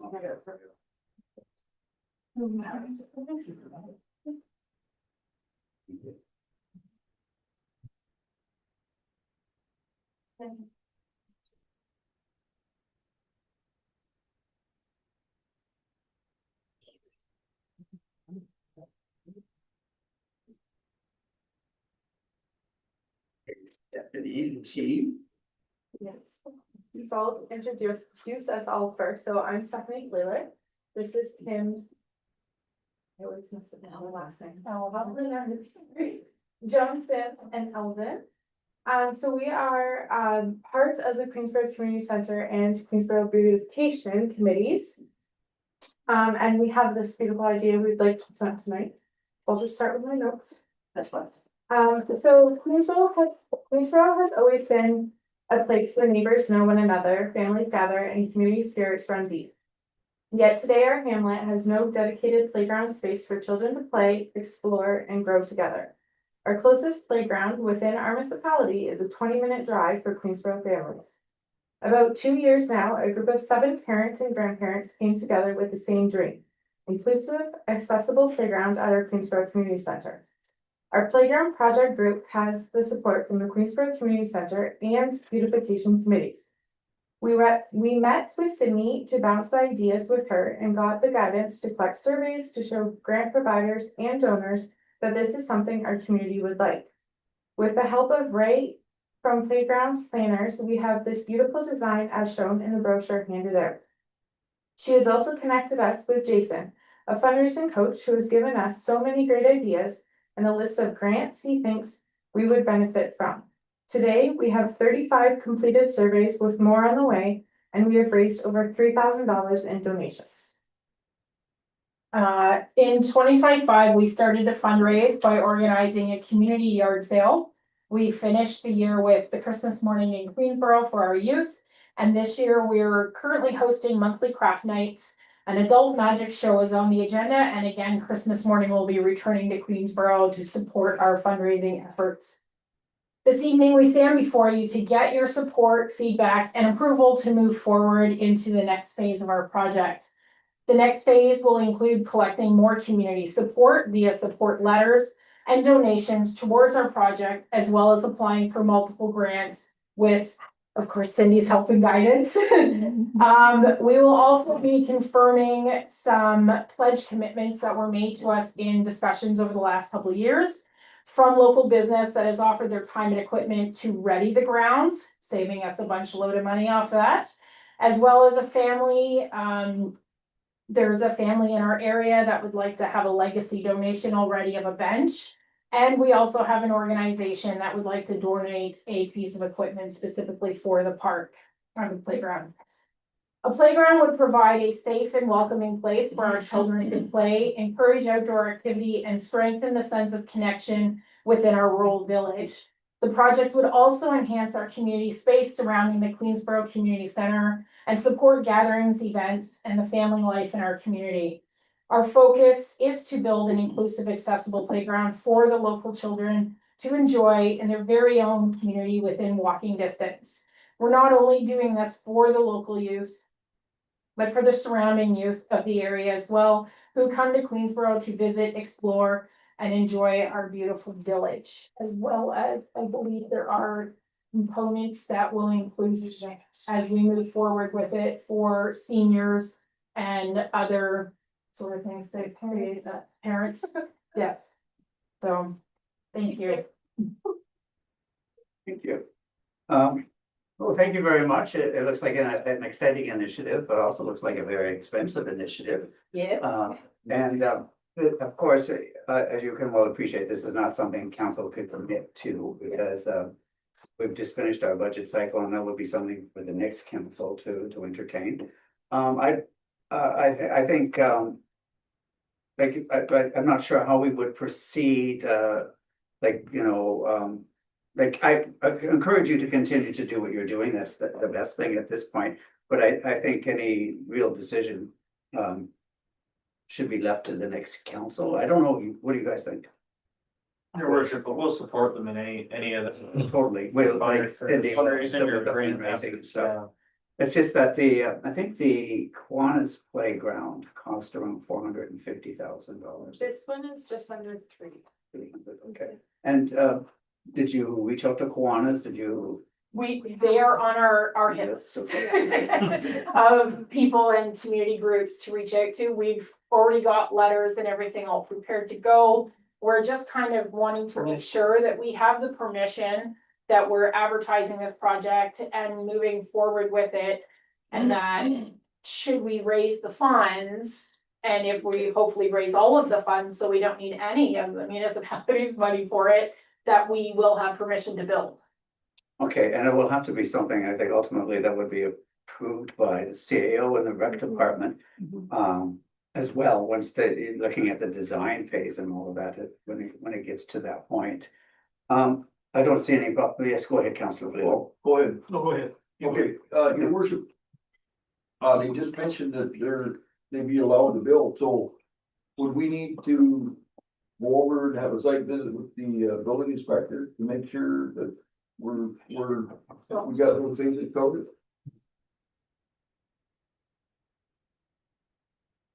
So say that again. Okay, so you asked a question that we wanted to make sure that we could build if we get the money, so Yep. have we had a chat with the building inspector and all this kind of thing? We haven't chatted with them yet, but we did have, like, the people that designed this playground for us did come out, did a walkabout. The septic was opened at the time, so they got to see where the septic was. They took pictures, they did their little flyabouts, their measurements and all the things. So we are away from the septic, but if we could one day meet with someone to come up and do that kind of stuff, we're more than happy to, yeah. The group that we're working with is the same group that built the playground in Madoc. Yeah, And to be here as well, so it's like playground planners. yeah, the playground. Yeah, so it's through the little tykes and stuff like that, so it's park playground people, builders that have been used in the municipality and have tons of experience with it. But of course, like, yeah, and building whatever requirements, just we wanna make sure we have the ability to do that. Cindy. Your worship, we will do our due diligence and make sure that we run this plan through all the departments. And including building, public works, fire, just to make sure that all is good. Okay, good, thank you, I guess, Councillor Field. Your worship, I just like to make a point there, if there are any large corporations out there that are listening. We will welcomely accept your money. How about the Fleeler Foundation? It's all gonna capital. You gotta check with Christine. Yeah. Check with the Yes, That's funny, I was thinking of Fleeler Farms too. Are we able, I think we should, and by the way, we have a lot of young children on Queensborough, so I think this is a wonderful initiative for them. A lot of young families have moved in, including yours, Steph, but can we give charitable receipts for any donations to that? We should be able to, I would think, can we? I think what we've done in the past, for example, we've been able to issue charitable receipts once a project has been approved. Okay, so I mean, at this time, because project has not been approved, but the project is under design. I mean, once it gets its legs and it's ready, like, you know, the concept has been approved and we know what we're putting in there. The inspectors, as you have said, have all looked at it and given their blessing. Then we could issue receipts, because we don't want to get into the position where we've issued receipts and then something doesn't happen. And that's what's happened with the skate park, for example. So like, you know, we want to be very, very cognizant of the fact that we can issue receipts, but we got to make sure that the project is a bona fide project at the time. Yeah. Okay, could I just follow quickly? So, once we get to that point, that'd be good, but in the meantime, if anybody wants to donate to it, how do they do that? Right now, we have a little, so the Queensborough Community Center, as you guys know, has their own bank account currently. And then our treasurer has taken, we have like pots in our bank account and we have our own separate pot. He's Right now. keeping track of what is. Oh, yeah, no, But sorry, I guess I misquoted that. I guess anybody that's listening, if they think they work well, who do they contact, or where do they send the money, I guess? We've been, honestly, right now, we just have our beautiful donation jar that people have been donating. Besides our fundraisers, but the Queensborough Community Center, we've just been, giving our treasurer the money through there. Okay, And thank he you. keeps track of it very well. Any other questions? Any other comments? Seeing none. Thank you very much and good luck with your initiative. Okay, finally. Please come up. Sorry about that. That's okay, no, I did bring some photos. Good, because I could not download those photos, could every? Yeah, every other page for some reason had a photo. I couldn't even download it. There is photos here if anybody It's would kept like to look spinning. at some documents pertaining to. The. I got them down. I thought there was one, you skipped one was not on. Oh, yeah, I did. Here's some on the screen. Okay, that's what. Yes. Okay, Corey, go ahead with. Yeah, so is that visible on YouTube or just to? It's live on YouTube. Okay, thank you. Wait, one underneath the. Thank you all. For listening to me today. Lucas, please show the slideshow of April 6th, 2025 on the screen. I'm here to speak about the drainage ditch and culvert replacement at the Stokoe Baseball Diamond. In 1997, the municipality of Tweed acquired a portion of my family's property at 51 Stokoe Road for the purpose of a pre-existing drainage constructed approximately around 1983. I could be off with that number. On October 29th, 2025, the roads department, the municipality completed work to replace an 18-inch culvert at this location. With an 18-inch collapsing culvert being removed, a major reduction in drainage capability of the new 6-inch Big O pipe in a French drain design. As mentioned in the December's budget meeting at 1 hour and 55 minutes. Mark, this was completed without a permit or consultation beforehand with Quinte Conservation. Quinte Conservation informed Ryan, and Ryan informed you council that this work was completed was not to the satisfaction of the engineer. Council failed to act to correct this work already completed and is still trying to appeal. Delaying only increases the risk of flooding to my property this spring and many other homes in this community. Show slide with the 18-inch culvert being taken out.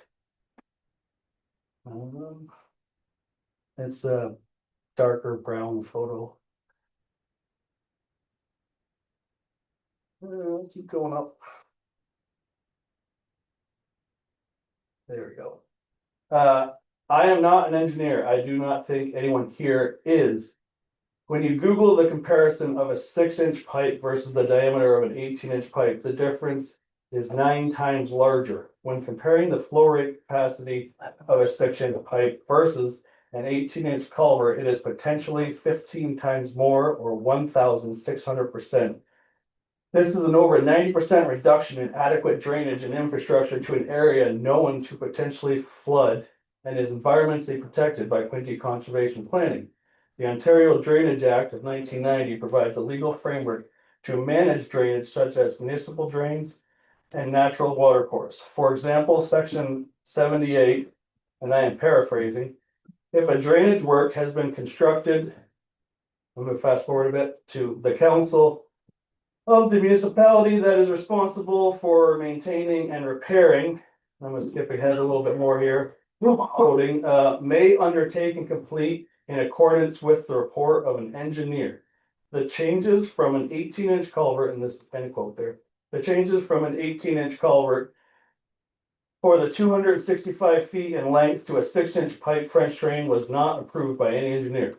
After this work was completed on October 29th, 2025, I went to the municipal office on November 3rd. I requested a meeting with Ron Biskey in writing and submitted a request for service with my letter attached. I met with Ron and Ryan, project manager, on November 17th, exactly 4 months ago now. This maintenance issue was ongoing, originally brought to Jim Fleeler's attention more than 3 years ago when Jim meeting with my family on the site of the culvert. Do you recall? I do, yeah. Okay, so it's not new news. My November 17th meeting, I made it very clear that I wanted this issue corrected before the spring flooding in 2026, back to the original design as Quinte Conservation had also suggested. I was verbally reassured by Ron and Ryan that the work would be done before spring, to my understanding, or if not, a temporary solution would be to dig an open ditch the entire length to allow the water to properly drain away from my property until the work could be completed. I asked for this to be put in writing, and Ron instructed Ryan to send me an email with their plans to fix this issue. I did not receive anything in writing from Ryan after that November 17th meeting. I would like to give you guys the opportunity if I missed something or if anything was incorrect with my statements. Am I allowed to? Yeah, totally. Is there anything like, first of all, can we just hear from Corey about what he just able, his understanding of everything? And I think he's asking, is there anything that he misunderstood? No, I don't believe so. No, okay. Okay. I did watch the December 11th council budget meeting at the 1 hour and 55-minute mark. And February 24th, 2026 regular council meeting at the 1 hour and 4-minute mark. Despite the report by Quinte Conservation Mark Boone in February's meeting, council still voted in favor of pursuing an appeal process. The municipality and council's failure to act here has increased risk of flooding to my property and many other properties in my community. Neglect to address the problem pointed out by Quinte Conservation's engineers and failure to protect other landowners affected from future damages. Alteration to this design for drainage here is directly affecting the ability to water to flow away from my property. As of March 7th, water was only a few inches away from my buildings on my property. This was before the river and lake levels began to rise with snow melt from the northern Wire River watershed. There is no long-term plan to maintain the Big O French drain ability to perform. The previous drainage ditch had a cement box covered by a storm drain grate located in the middle of the 265-foot length that served as a clear out if blockages were to happen and the collection of surface water. The past several years before the installation of the 6-inch Big O, the municipality's solution to the collapsing infrastructure was putting multiple sandbags into the large holes where safety concerns. The bottom half of the culvert would continue to flow and the sand added slowly removed, creating this hole again. It is a repeat pattern of lack of maintenance. The city's replacement, the city council and project managers decided was to cut corners in an attempt to save money. This will end up costing taxpayers more than the original budget. The changes made by project manager Ryan and approved by town council have a significant reduction in flow rate, causing water to be diverted to other properties. Under the Drainage Act in section 79 outlines some of the responsibilities when completing work to not change the ability of water to flow as designed. Therefore, diverting water onto other properties owners, the municipality or project manager would be liable for injurious consequences to affected property if not built to the specifications prior to the changes, or projects are not done to an approved engineer plans when changes are made. Sorry.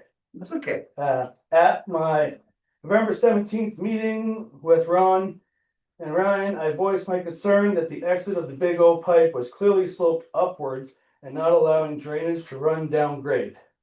Witnesses said to me that a transit level type system was not used when installing the Big O pipe.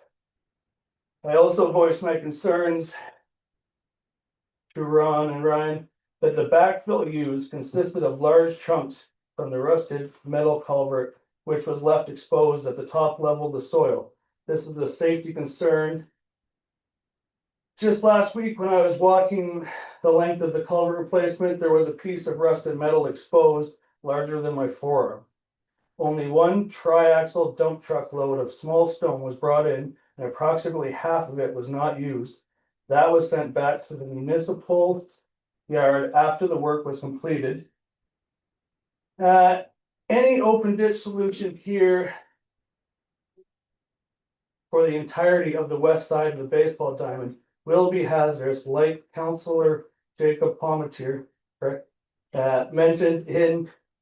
It would allow the growth of wild parsnip and allow the growth of wild parsnip be a safety concern and logistical difficulty for municipal parks to maintain cut grass well filled with water.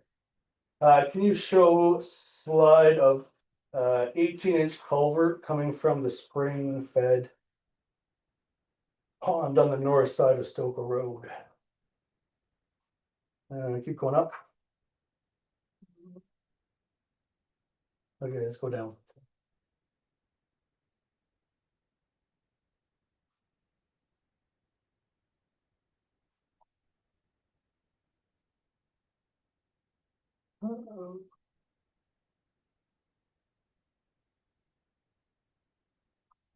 I believe that one.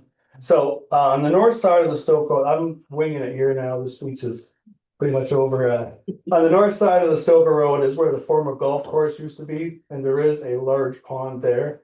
That pond is spring fed, and it is a water system with an open drainage coming towards Stoker Road. It is open where the location of my property was easement, or I'm not sure which word were taken by the municipality for this drainage. There's an open ditch along my property and it is full of water most of the year, which makes it difficult for the municipality to maintain grass cutting and other risk here. So there is a water source, and that water source is flowing. Now, the March 8th date of this year was not from river flooding. It was from water snow melt in the affected area, creating a raised water level, and it was not able to escape with the current drainage. Can we show the slide of the culvert before French drain was installed with dead grass above the infrastructure?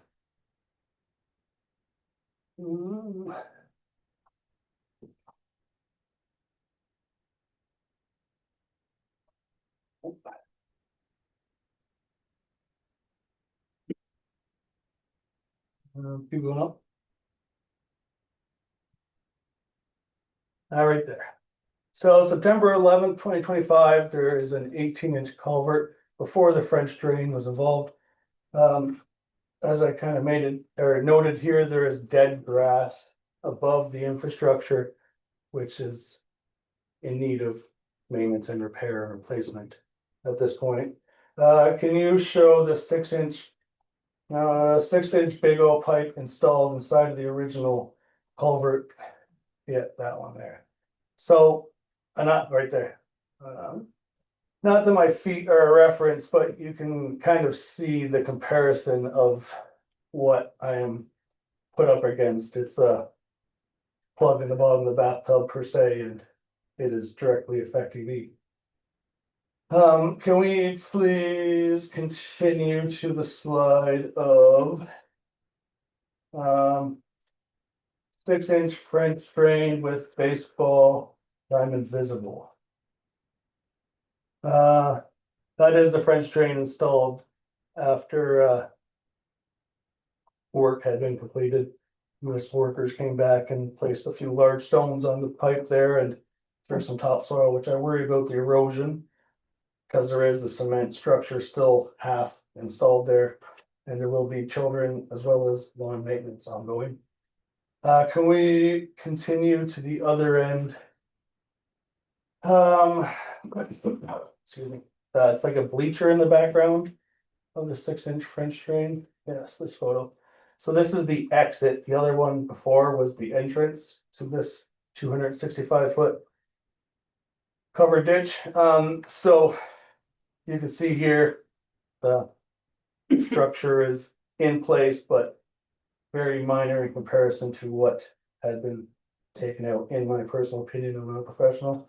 I believe there is a measurement photo from the 6-inch French drain also. Oh, that's a smaller one.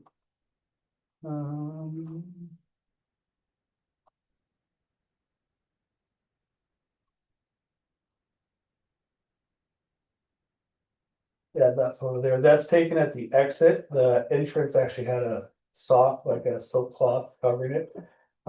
So just for reference, like my measurements in my speech were accurate to the work completed here. And then can we show the 24-inch culvert drain from the baseball diamond going south under Marlbank Road? And then this, I think, was actually upgraded a few years back by the municipality because of the severe flooding in this area. It was taken from a standard size, I believe, and it was changed to a 24-inch culvert to try to alleviate that water and surface issues, as we have heard many times about. Now, can you please show the slide? French drain not moving water, March 8th, 2026. Right there. So this is my view of the situation on a daily basis. And I do understand that there is processes to having things done. Obviously, I would have liked it done last year.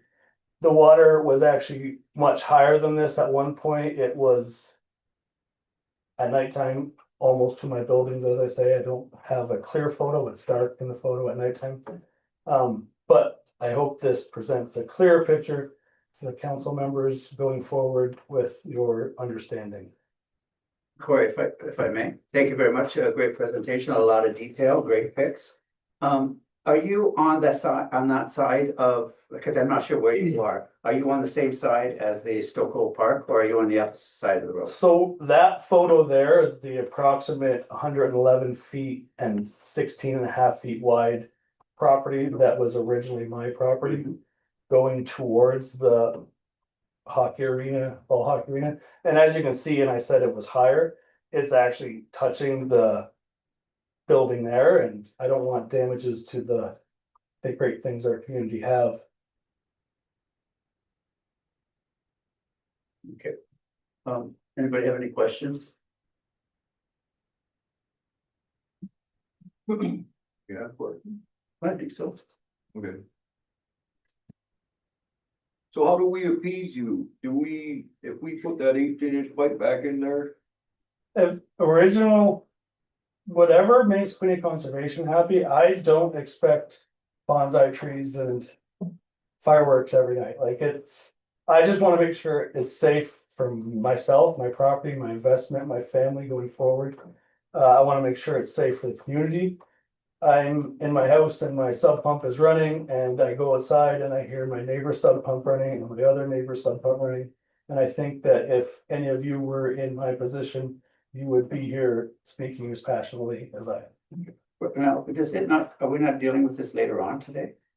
Okay, and so, okay, but why don't you stay? Yeah, no, I plan to. Okay, good, because this is going to be dealt with, okay? Okay, so thank you. Thanks, Corey. Thanks, Corey.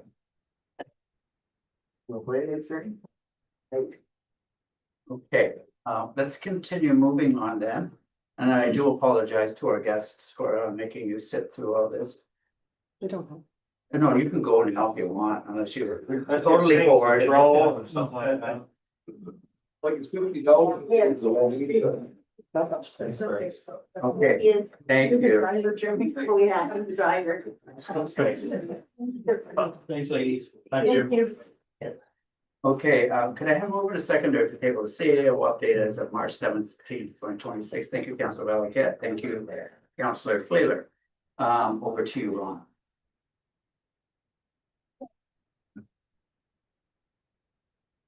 Thank you, and through the mayor, just a couple updates this evening. Number one, just regarding our flood warning conditions, we're still in a moderate warning or a yellow. We had a meeting on Friday with Quinte Conservation, or hosted by Quinte Conservation. They've indicated that there could be nuisance flooding in the near future. But right now, with the freezing cycles, more snow, that things are slowly draining away in a natural way. It could be, as I mentioned, nuisance flooding and flooding that may come up to the bank or the top of bank of some of the rivers in the future. But at this time, they are not looking at any catastrophic events unless something changes in our weather patterns. So right now, it seems to be a good scenario.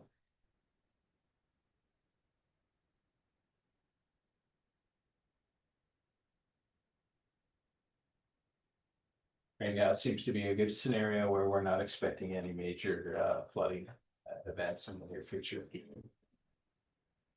Number two, on March 9th, 2026, as the mayor mentioned in his remarks, we had a Hamlet meeting. The Hamlet committees were very complimentary regarding snow clearing efforts this past winter. One of our discussions, or the main portion of our discussions, were focused on the development of a memorandum of understanding to guide both staff and the community centers around maintenance issues, capital repairs of the community halls. We did mention that we did have a facility management individual being considered in the 2026 operating budget. That we're very excited to hear about that, very supportive. There was one issue with the furnace at Thomasburg Hall that Lori assisted with on a Friday and sent somebody down there to try to get the furnace running again. The individual indicated that the furnace filter had been changed in about 2 years, and that furnace could have been burnt out. So it just illustrates the need for that position and the fact that we do have to maintain our assets and assign them some type of preventative maintenance schedules.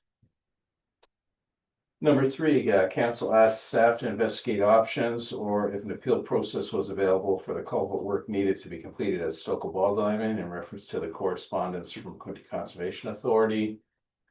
Staff followed up with Mark Boone on March 10th. Staff were advised that there is no appeal process for the situation. The only options are to provide an engineering report regarding the current drainage design or revert back to original design and placement of the collapsed culvert. So just following up with that, we only have the two options. The engineering report would probably be more expensive than returning to original state. So staff are recommending that we just replace the culvert and go back to the original state. Yes, Councilman Chair. Just a comment, your worship, we have delegation today that we just had, and we received more information about the impact of the change from that than from an individual that we pay to go and look after like those situations for us in clean conservation.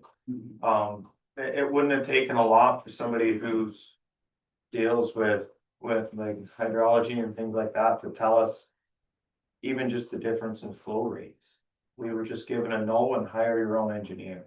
So thank the individual for coming in, but it is a little frustrating when you pay that you don't get any kind of any real further guidance. We were just told to replace it, no, and then we were also told floodwaters.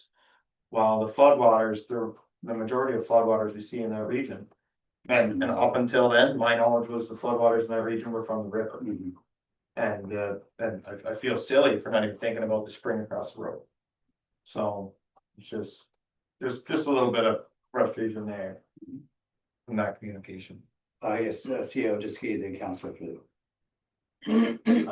Just through you, Councilor, Mark did say that, and your first assumption was correct. This system or this culvert wasn't really a culvert that was necessary in the spring, because you're right, the water does flow from the river. This was more for a fall drainage situation that he alluded to. So he did say that this was not something that we needed to rush to do, because it was more a fall flood event solution than it is for a spring, because the water actually flows from the river into the area rather than the other way around. So the County Conservation provided the advice that you just, did the comments that you just shared with us. That's Okay, what Mark thank you. said. This is not Okay. Councilor Flynn. So your worship, I don't think we can put this on the Conservation Authority. Really, we didn't consult them originally, and I think if we had, we wouldn't be in this situation right now, and they didn't direct us to put a 6-inch pipe in there, so I mean, I don't know, like, I don't think it's fair to blame them for this situation, really. Thank you very much. You're just to clarify, your worship, I'm just saying that they could communicate better. we both, we're learning right now that the municipality needs to communicate better in so many different aspects. And I think that that's something that they can improve on. It's just communication. Like, we didn't know that we needed a permit. And yes, we should have known, but we didn't.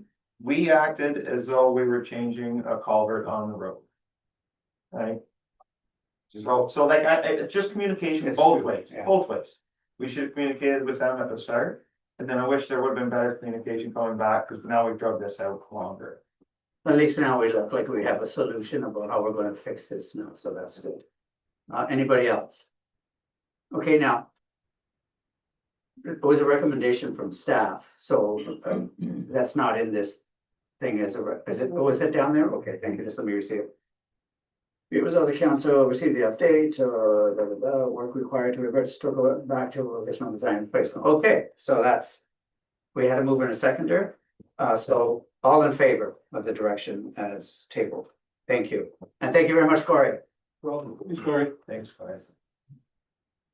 Do we wanna just take a quick little break? Yeah, sounds good. We got like a whack of stuff for that.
Again, Okay. Yep. There you go.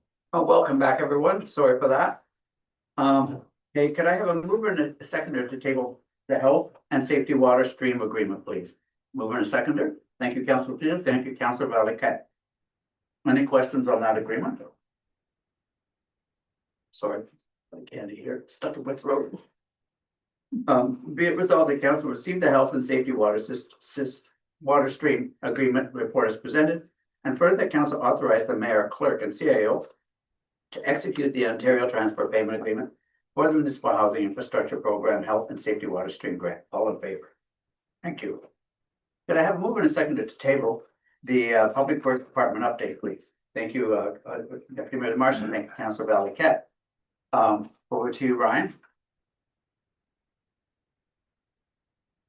Through the chair, I'll make this short and sweet. We had our 2025 annual water report submitted to us a few weeks ago. It's been posted on our website. We were in full compliance last year with no adverse water quality incidents or no non-compliance events reported. And we also successfully completed an unannounced regulatory inspection with no deficiencies identified. Some good news, we received our 2026 Mack tandem plow. It arrived a couple weeks ago.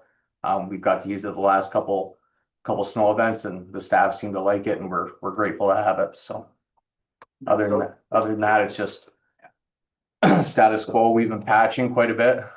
Last week we had 3 different crews out. We were putting in boxes in any truck we could basically get them in to be out there patching, filling holes, and once the roads get in a bit better condition, we'll be out grading as soon as we can. So It's too bad that we got hit with this unexpected snowfall this recent one. That's just been crazy. Any questions or comments? Seeing none, nice to have the new truck. Good for you. Resolve the council receive the Public Works Department update as presented. All in favor? All in favor? Okay, sorry. Okay, community development. I have a mover and a seconder to table the community development parks and recreation update, please. Over to you, Cindy. Good evening, your worship. Sorry, did I get a mover and a seconder? No, I didn't. I said, could I have a mover and a seconder? Over to you, Cindy. Thank you, Councilor Taylor. Thank you, Councilor Palmetier. Good evening, your worship and members of council. I have just a few items as well, and I'll be fairly quick. We've had a successful 3 days over at the Quinty RV and Sportsman Show this past weekend, and we were there promoting all our recreation and tourism assets, along with our small businesses in our municipality.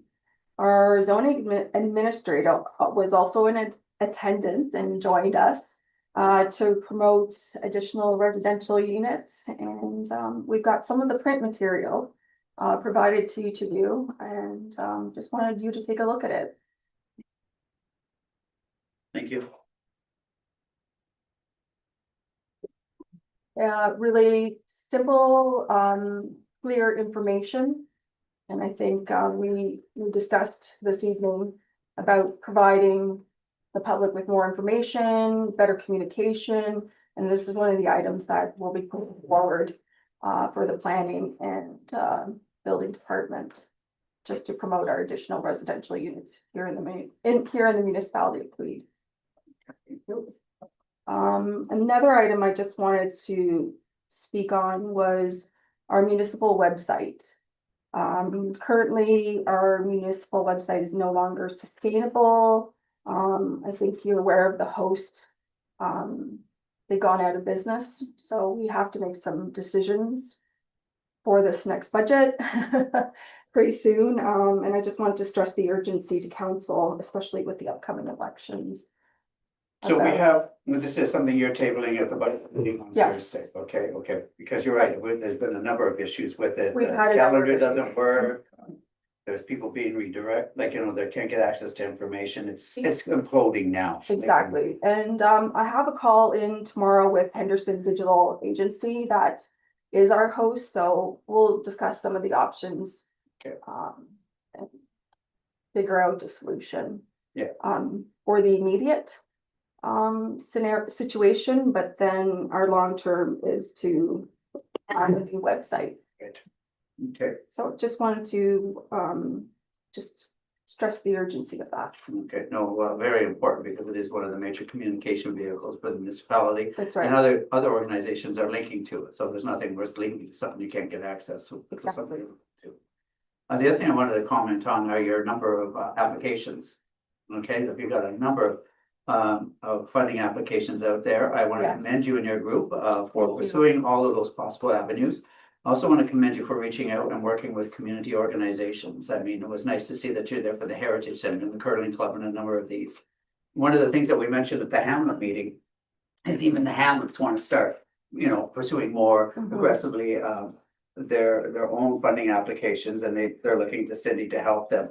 One of the things we made clear at that Hamlet meeting was that not everybody can always submit at the same time. Like, they're gonna have to work together and identify what one they're gonna support this year, rather than 4 different ones going in and what streams they're gonna go for. And they decide, and Cindy works with them in that regard. It's not up to Cindy to decide which one of their applications is going to proceed. They will work with Cindy and tell them which one they would like her to work on, and it comes from them as a group. Okay, as opposed to everybody fighting for their own little turf in that regard. And I think that went over, was well received. Yes. And they agreed that that would be the way that they would pursue this going forward in the future. And I don't think they had that understanding, No, and it was nice that you stressed that. no. One application can only go in for the municipality or each grant That's stream. right, because we have so many other competing things happening within the municipality, all applying for the same pots of money. So we gotta be strategic in what we do. Yes, and also in terms of capital assets, I do refer to our asset management plan. That was a good point that you raised at that meeting as well. That's a Yes, very good that point. I do take that as reference in terms of deciding what project will be on, as in terms of importance. Okay, any other questions of Cindy's work? Yes, go ahead, Deputy Marsh. No questions, Mayor, but I did attend the Queen's Sportsman Show on the weekend, and I just wanted to thank Lucas and Cindy and Brittany and Jim Rolson. And I don't know if there was any others that were involved, but anyways, I was going by one of the booths from our local campground, Hayes Hideaway, and they did comment on how great it was to see Tweed there promoting the area and helping to promote their business as well. So they wanted to pass that along, and I thank you for you guys. You put a lot of hours in there, and it was really, how do you say? It was noticed. Thank you. All right, You're thank you. welcome. Thanks. Any other comments? Seeing none.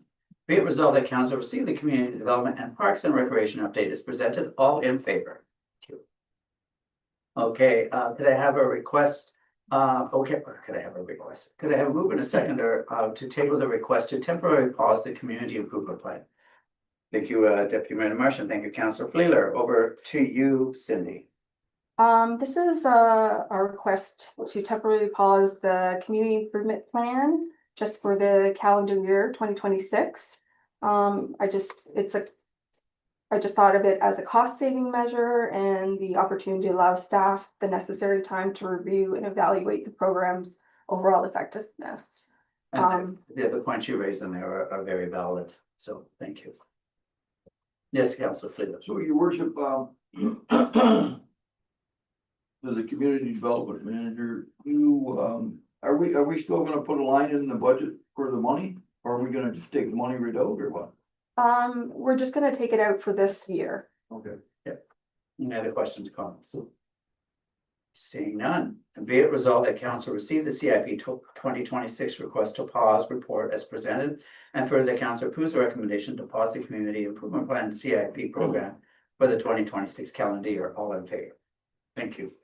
Could I have moved a seconder to table the fire department update, please? Thank you, Deputy Mayor Marsh, and thank you, Councillor Fleeler. Over to Derek. Good evening, your worship and members of council. Just a brief little update there, kind of the second point in my my report there about the conditions of the river and stuff right now. We were called out Sunday evening to a major incident on the Moira River. We had a vehicle that was off-road vehicle that come swamped there. 2 members of the vehicle were flushed down the river. We had to called for mutual aid to Belleville Ice Water Rescue Team was out, assisted us. We had all of our crews with the OPP EMS as well. There was two victims out in there. It was a very difficult rescue. They're probably about a kilometer, little more than north of a kilometer of the bridge on at Chisholm's Mills. It was a very hard location, hard to locate. We deployed our drone. We were able to locate the patients with the drone. Very windy night. Sucked batteries up like it was unbelievable. But we were able, with the new drone, it was able to fly in them higher wind conditions, which was a great asset for us. Our side by side with the tracks on it, it was a great thing to have that, because we were able to come in from Moneymore Road and access people's property and get back to the river through there. Transported all the ice water rescue team and stuff in with that. So we're deployed fairly quickly into there. They had an awful time getting to the people. They'd fell the machine and were out to the middle of the river on an island. And they had severe, once the Belleville rescue team got to them, they had severe hypothermia. We couldn't pull them back with the current and stuff. We were unable to pull them back into shore there. The ice water rescue team brought them down the river, about a kilometer down the river, down to Chisholm's Bridge, where they followed all the way down and swam with them in the Futuna boat. We were able to get them out, and with the help of the OPP and the EMS, we were able to get them out and get back to transported to Belleville General Hospital.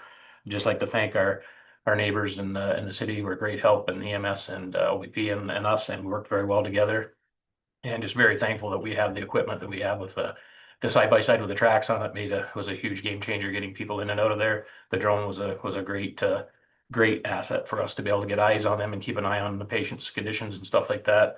And like I said, with Belleville, we were able to get them in and out of there, and without it was a pretty wild in the middle of the night, and very dark night and very windy night, and wasn't too pleasant, but all the guys worked really well together, and gals, and it went very well. We'd just like to thank all of our neighbors that helped us out with that rescue, and just kind of put that out to everybody, is that we do have a spring thaw here. The rivers are rushing. The waters are extremely cold. It's very dangerous to be anywhere near them. Don't matter if you're in what kind of vehicle. Think these things can happen, and just try to stay away from them, and just look. Just stay back as basically as this time of year, because you don't know what the conditions are like. There's ice beside there that breaks away, and you're down and under, and you go in that water. You're pretty much. It's not a good situation, and these people were extremely lucky to get out of there. It was like I said, with a group effort, it's a big area there. You don't really realize how big that area is, and try to locate people when they're calling you on the phone and you can't see them and it's dark and whatever. With the drone and stuff, with the thermal camera and stuff, we were able to get in there, and like I said, with the help of Belleville's, they're well-trained ice water rescue team. They were able to get in there and get the two patients out of there, which was fantastic. So. Well, thank you very much to you and your team and everyone that worked with you. We have a great, the mutual aid and stuff in Belleville, or like our whole Hastings County area is pretty imperative. And like I said, I'd just like to thank our support, like the support from them. It was great. So anyway, so I just wanted to bring it out to council and just put that out to the public and stuff, to stay away from it is dangerous and it is cold. And once you go into it, your muscles don't work like they should, and it's not good. Anyways. Thank you. You guys are lucky they're alive. Very lucky. Any questions or comments? Seeing none, thank you very much, Derek. Sorry you've had to stay here till 25 after 8. Okay, be it resolved that council receive the fire department update as presented. All in favor? Thank you. We have a mover and a seconder to table bylaw enforcement officers January 2026 and February 2026 Tweed bylaw operations log report and statement of revenue and expenditures as of January 31st, 2026 and February 28th, 2026. So move in a seconder, please. Thank you, Deputy Mayor Marsh, and thank you, Councillor Palmetier. Any questions on said reports? Seeing none, be it resolved that council receive the January and February 2026 Tweed bylaw operational logs as presented. All in favor? Thank you. Could I have a move and a seconder to table the animal control officer February 2026 animal control and livestock investigation report? Move in a seconder. Thank you, Councillor Fleeler. Thank you, Councillor Valiquette. Any questions on said report? Seeing none, be it resolved that council receive the February 2026 animal control and livestock investigation report as presented. Derek, you can go. Okay. Okay. Could I have a move and a seconder to table the council remuneration report, please? Thank you, Deputy Mayor Demarche. Thank you, Councillor Fleeler. Any questions on said report?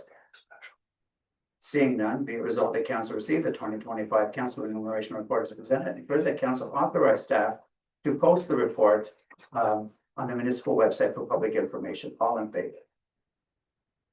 Okay, policy review. Could I have a move and a seconder to table the use of municipal resource for election purposes policy update? Previous bylaw 2014-12 adopting the use of corporate resources policy is attached for comparison. Could I have a move and a seconder to get that on the table, please? Thank you, Councillor Fleeler, and thank you, Councillor Valiquette. Any questions on said report? Yes, Deputy Mayor Demarche. I'm just trying to find it here. Sorry. I called in about, I didn't see an update on my iPad. That one about the budgets, 9.2. I 9.2, and I talked to the office, whatever. You had another wording for that, Maureen. I can't remember how you worded that. To alleviate that. You sent us an email on.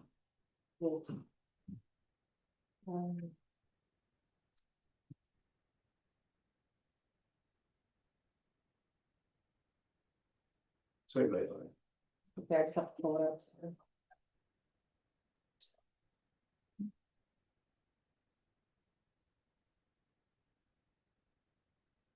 So are you looking at 9.2 under members of council thing? Yeah, Okay. it's just the wording budgets. I found it a bit confusing. I understand where she's coming from, but I think the outsider reading could misinterpret that. She had a different wording for it now, so. Yeah, so previously it read, so 9.2 under members of council, it read municipal resources, staff, budgets, and communication channels shall not be used for election purposes. And Deputy Mayor Demarche just asked for a bit of an expansion on the words budgets because he thought it maybe referenced the actual funds of budgets, but it's or the reference to the documents of our budgets, I'm sorry. But it's to do with our funds, that we can't use municipal funds in a campaign. So I just expanded it to say municipal budgeted funds instead of just That's good. budgets. Thank you. Any other questions or comments?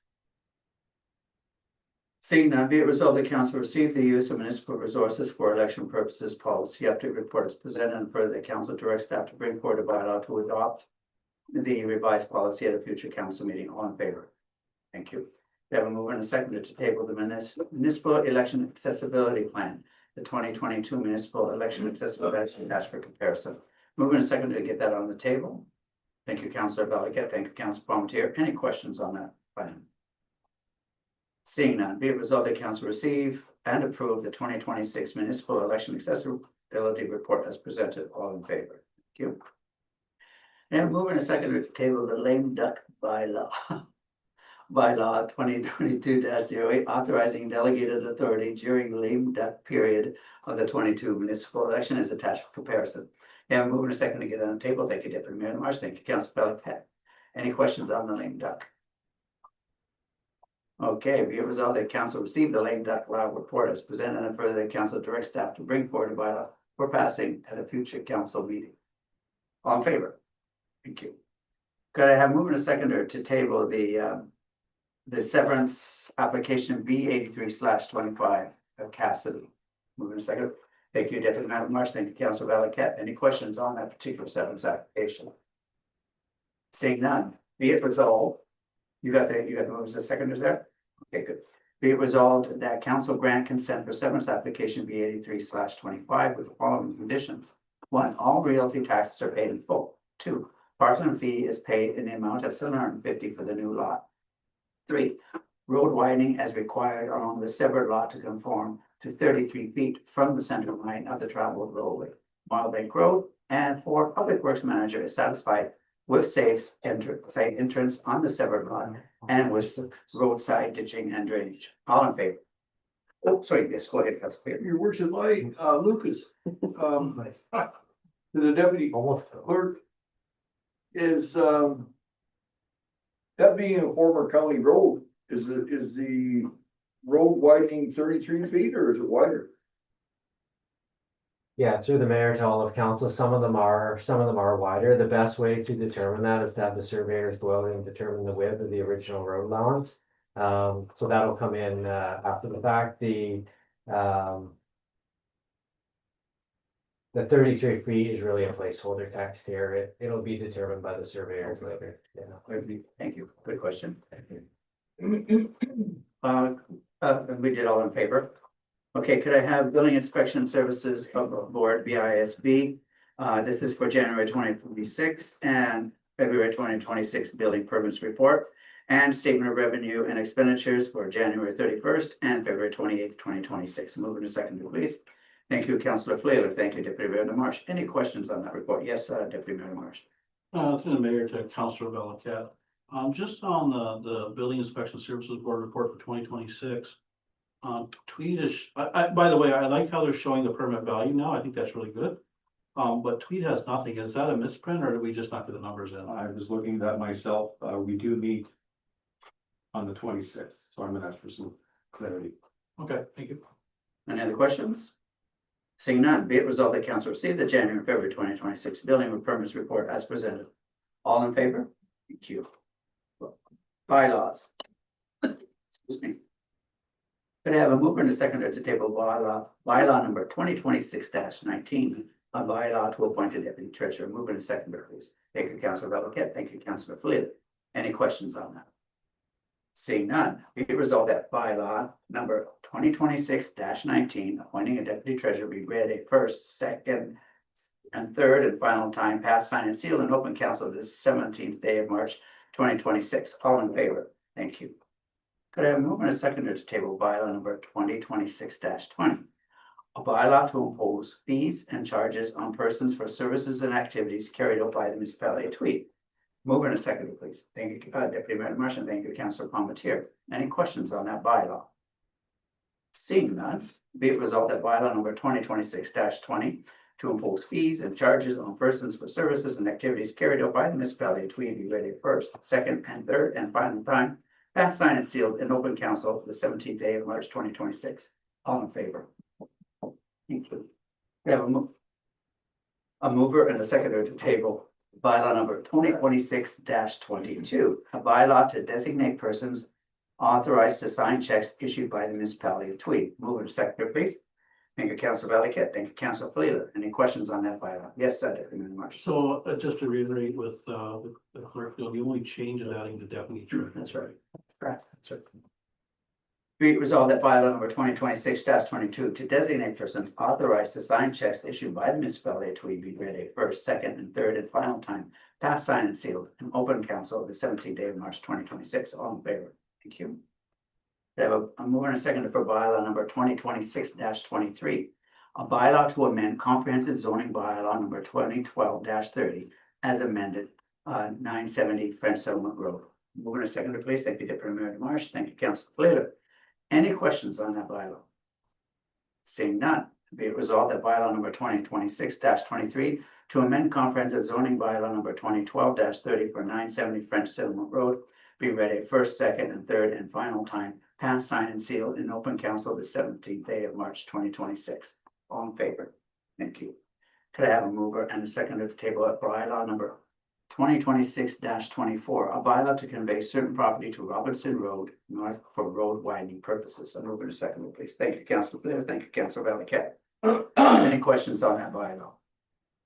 Seeing none, be it resolved that bylaw number 2026-24 to convey certain property on Robinson Road North for road widening purposes be ready first, second, third, and final time, passed, signed, and sealed in open council the 17th day of March 2026. All in favor?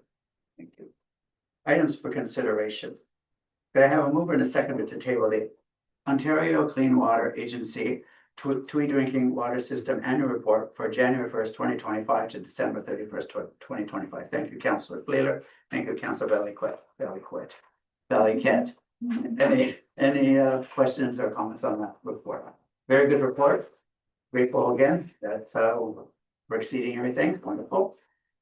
Be it resolved that council received the Tweed Drinking Water System Annual Water Report for the period of January 1st, 2025 to December 31st, 2025.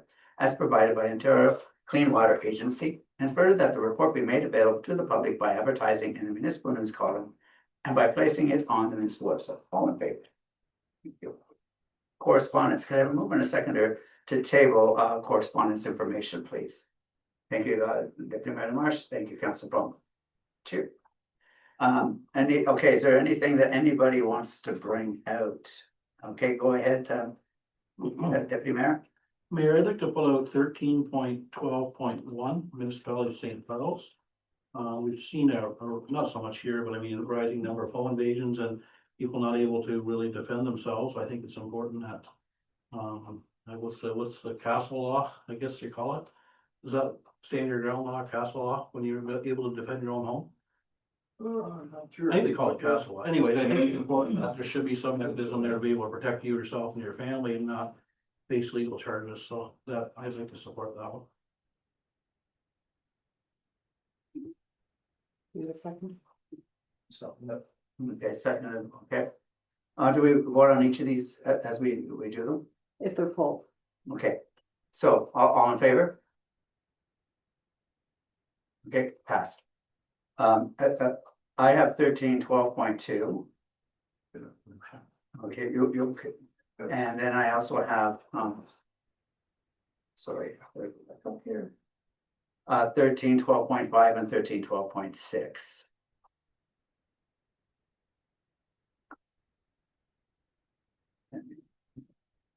Five, the Heart of Haste, oh.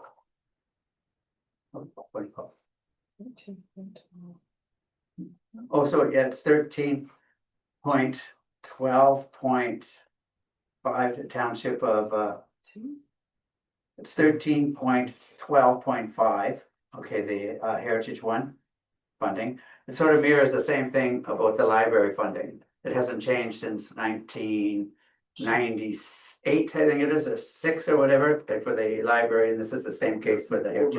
I think, Yeah. 2000. That's okay, and I get a second. Okay, seconder, thank you. Okay, Councilor Valiquette and Councilor Palmetier. And then. Sorry, it's up to 13.12.6, 13.12.6. Oh, Blue Box. Yeah, this is the municipality of York complaining about the whole Blue Box situation, and that's something that we really have all agree. agree on that. So that's the other one to pull out. Is there anybody else want to pull out anything? well, I agree to that too, but you know, I just wondered, does anybody know if they're still recycling anything? Or is it all going to? I have no idea. I would like to know that. Well, no idea, because you know, you think of it, now bottles are placed right in there with everything, and when you dump your bottles, you're breaking bottles, and now you're contaminating the whole thing. You're at the top of the glass. Yeah. I mean, glass. Okay, so, okay, we got, anybody else want to bring any forward? Okay, so can we vote on that en masse? Or do we have to do it? Can we do both? You should do each one individually. Okay, so, The first one, so they should be there now for you, all 3 resolutions. okay, where would they be? Correspondence information. Yeah. But where though? Right. For support. So I've done 3, so it's now, the first motion is be it resolved that council, that correspondence information be received and filed. So that was the original resolution. Okay, I see them now. Right. I was trying to, okay. Okay, yeah. Okay, so the first one that was done and we all voted on that with. Okay, be it resolved that correspondence information received and filed, be it resolved that council support 13.12.1, which we done. And then we're all in favor of that one, right? Okay, and then be it resolved that council support 13.12.2, 13.12.5, and 13.12.6. All in favor? Yes, Could we also add 13.9? It's the expropriation detail about this also, Bill C-15. It's Where do you see that, Jim? they're changing 13.9. it was more of a letter as opposed to, it was a correspondence as opposed to. Oh, yeah, that's right. That's right. But I think they're changing the expropriation law. Well, they are, Just but this is more of a, yeah, an information item, so we're gonna take that. Okay, sorry. That's all, that's fine. So nothing else? Okay, good. We'll finish that one. Let's move on to committee board reports. Could I move in a second to table the committee board reports, please? Thank you. Councilor Palmer here, and thank you, Councilor Valiquette. Any questions on any of those reports? Seeing none, be it resolved that council receive the committee board minutes as presented. All in favor? Thank you. Can I have a mover and a second for confirmatory bylaw number 2026-25? Thank you, Councilor Palmer, and thank you, Councilor Valiquette. Be it resolved that confirmatory bylaw number 2026-25 be read a first, second, and third and final time passed, signed, and sealed in open council the 17th day of March 2026. All in favor? And could I have a mover and a second to adjourn today's meeting? Thank you, Councilor Palmer. Thank you, Deputy Mayor DeMarsh. Be it resolved, Lori, that council adjourn at 8:39. all in favor. Thank you. Well.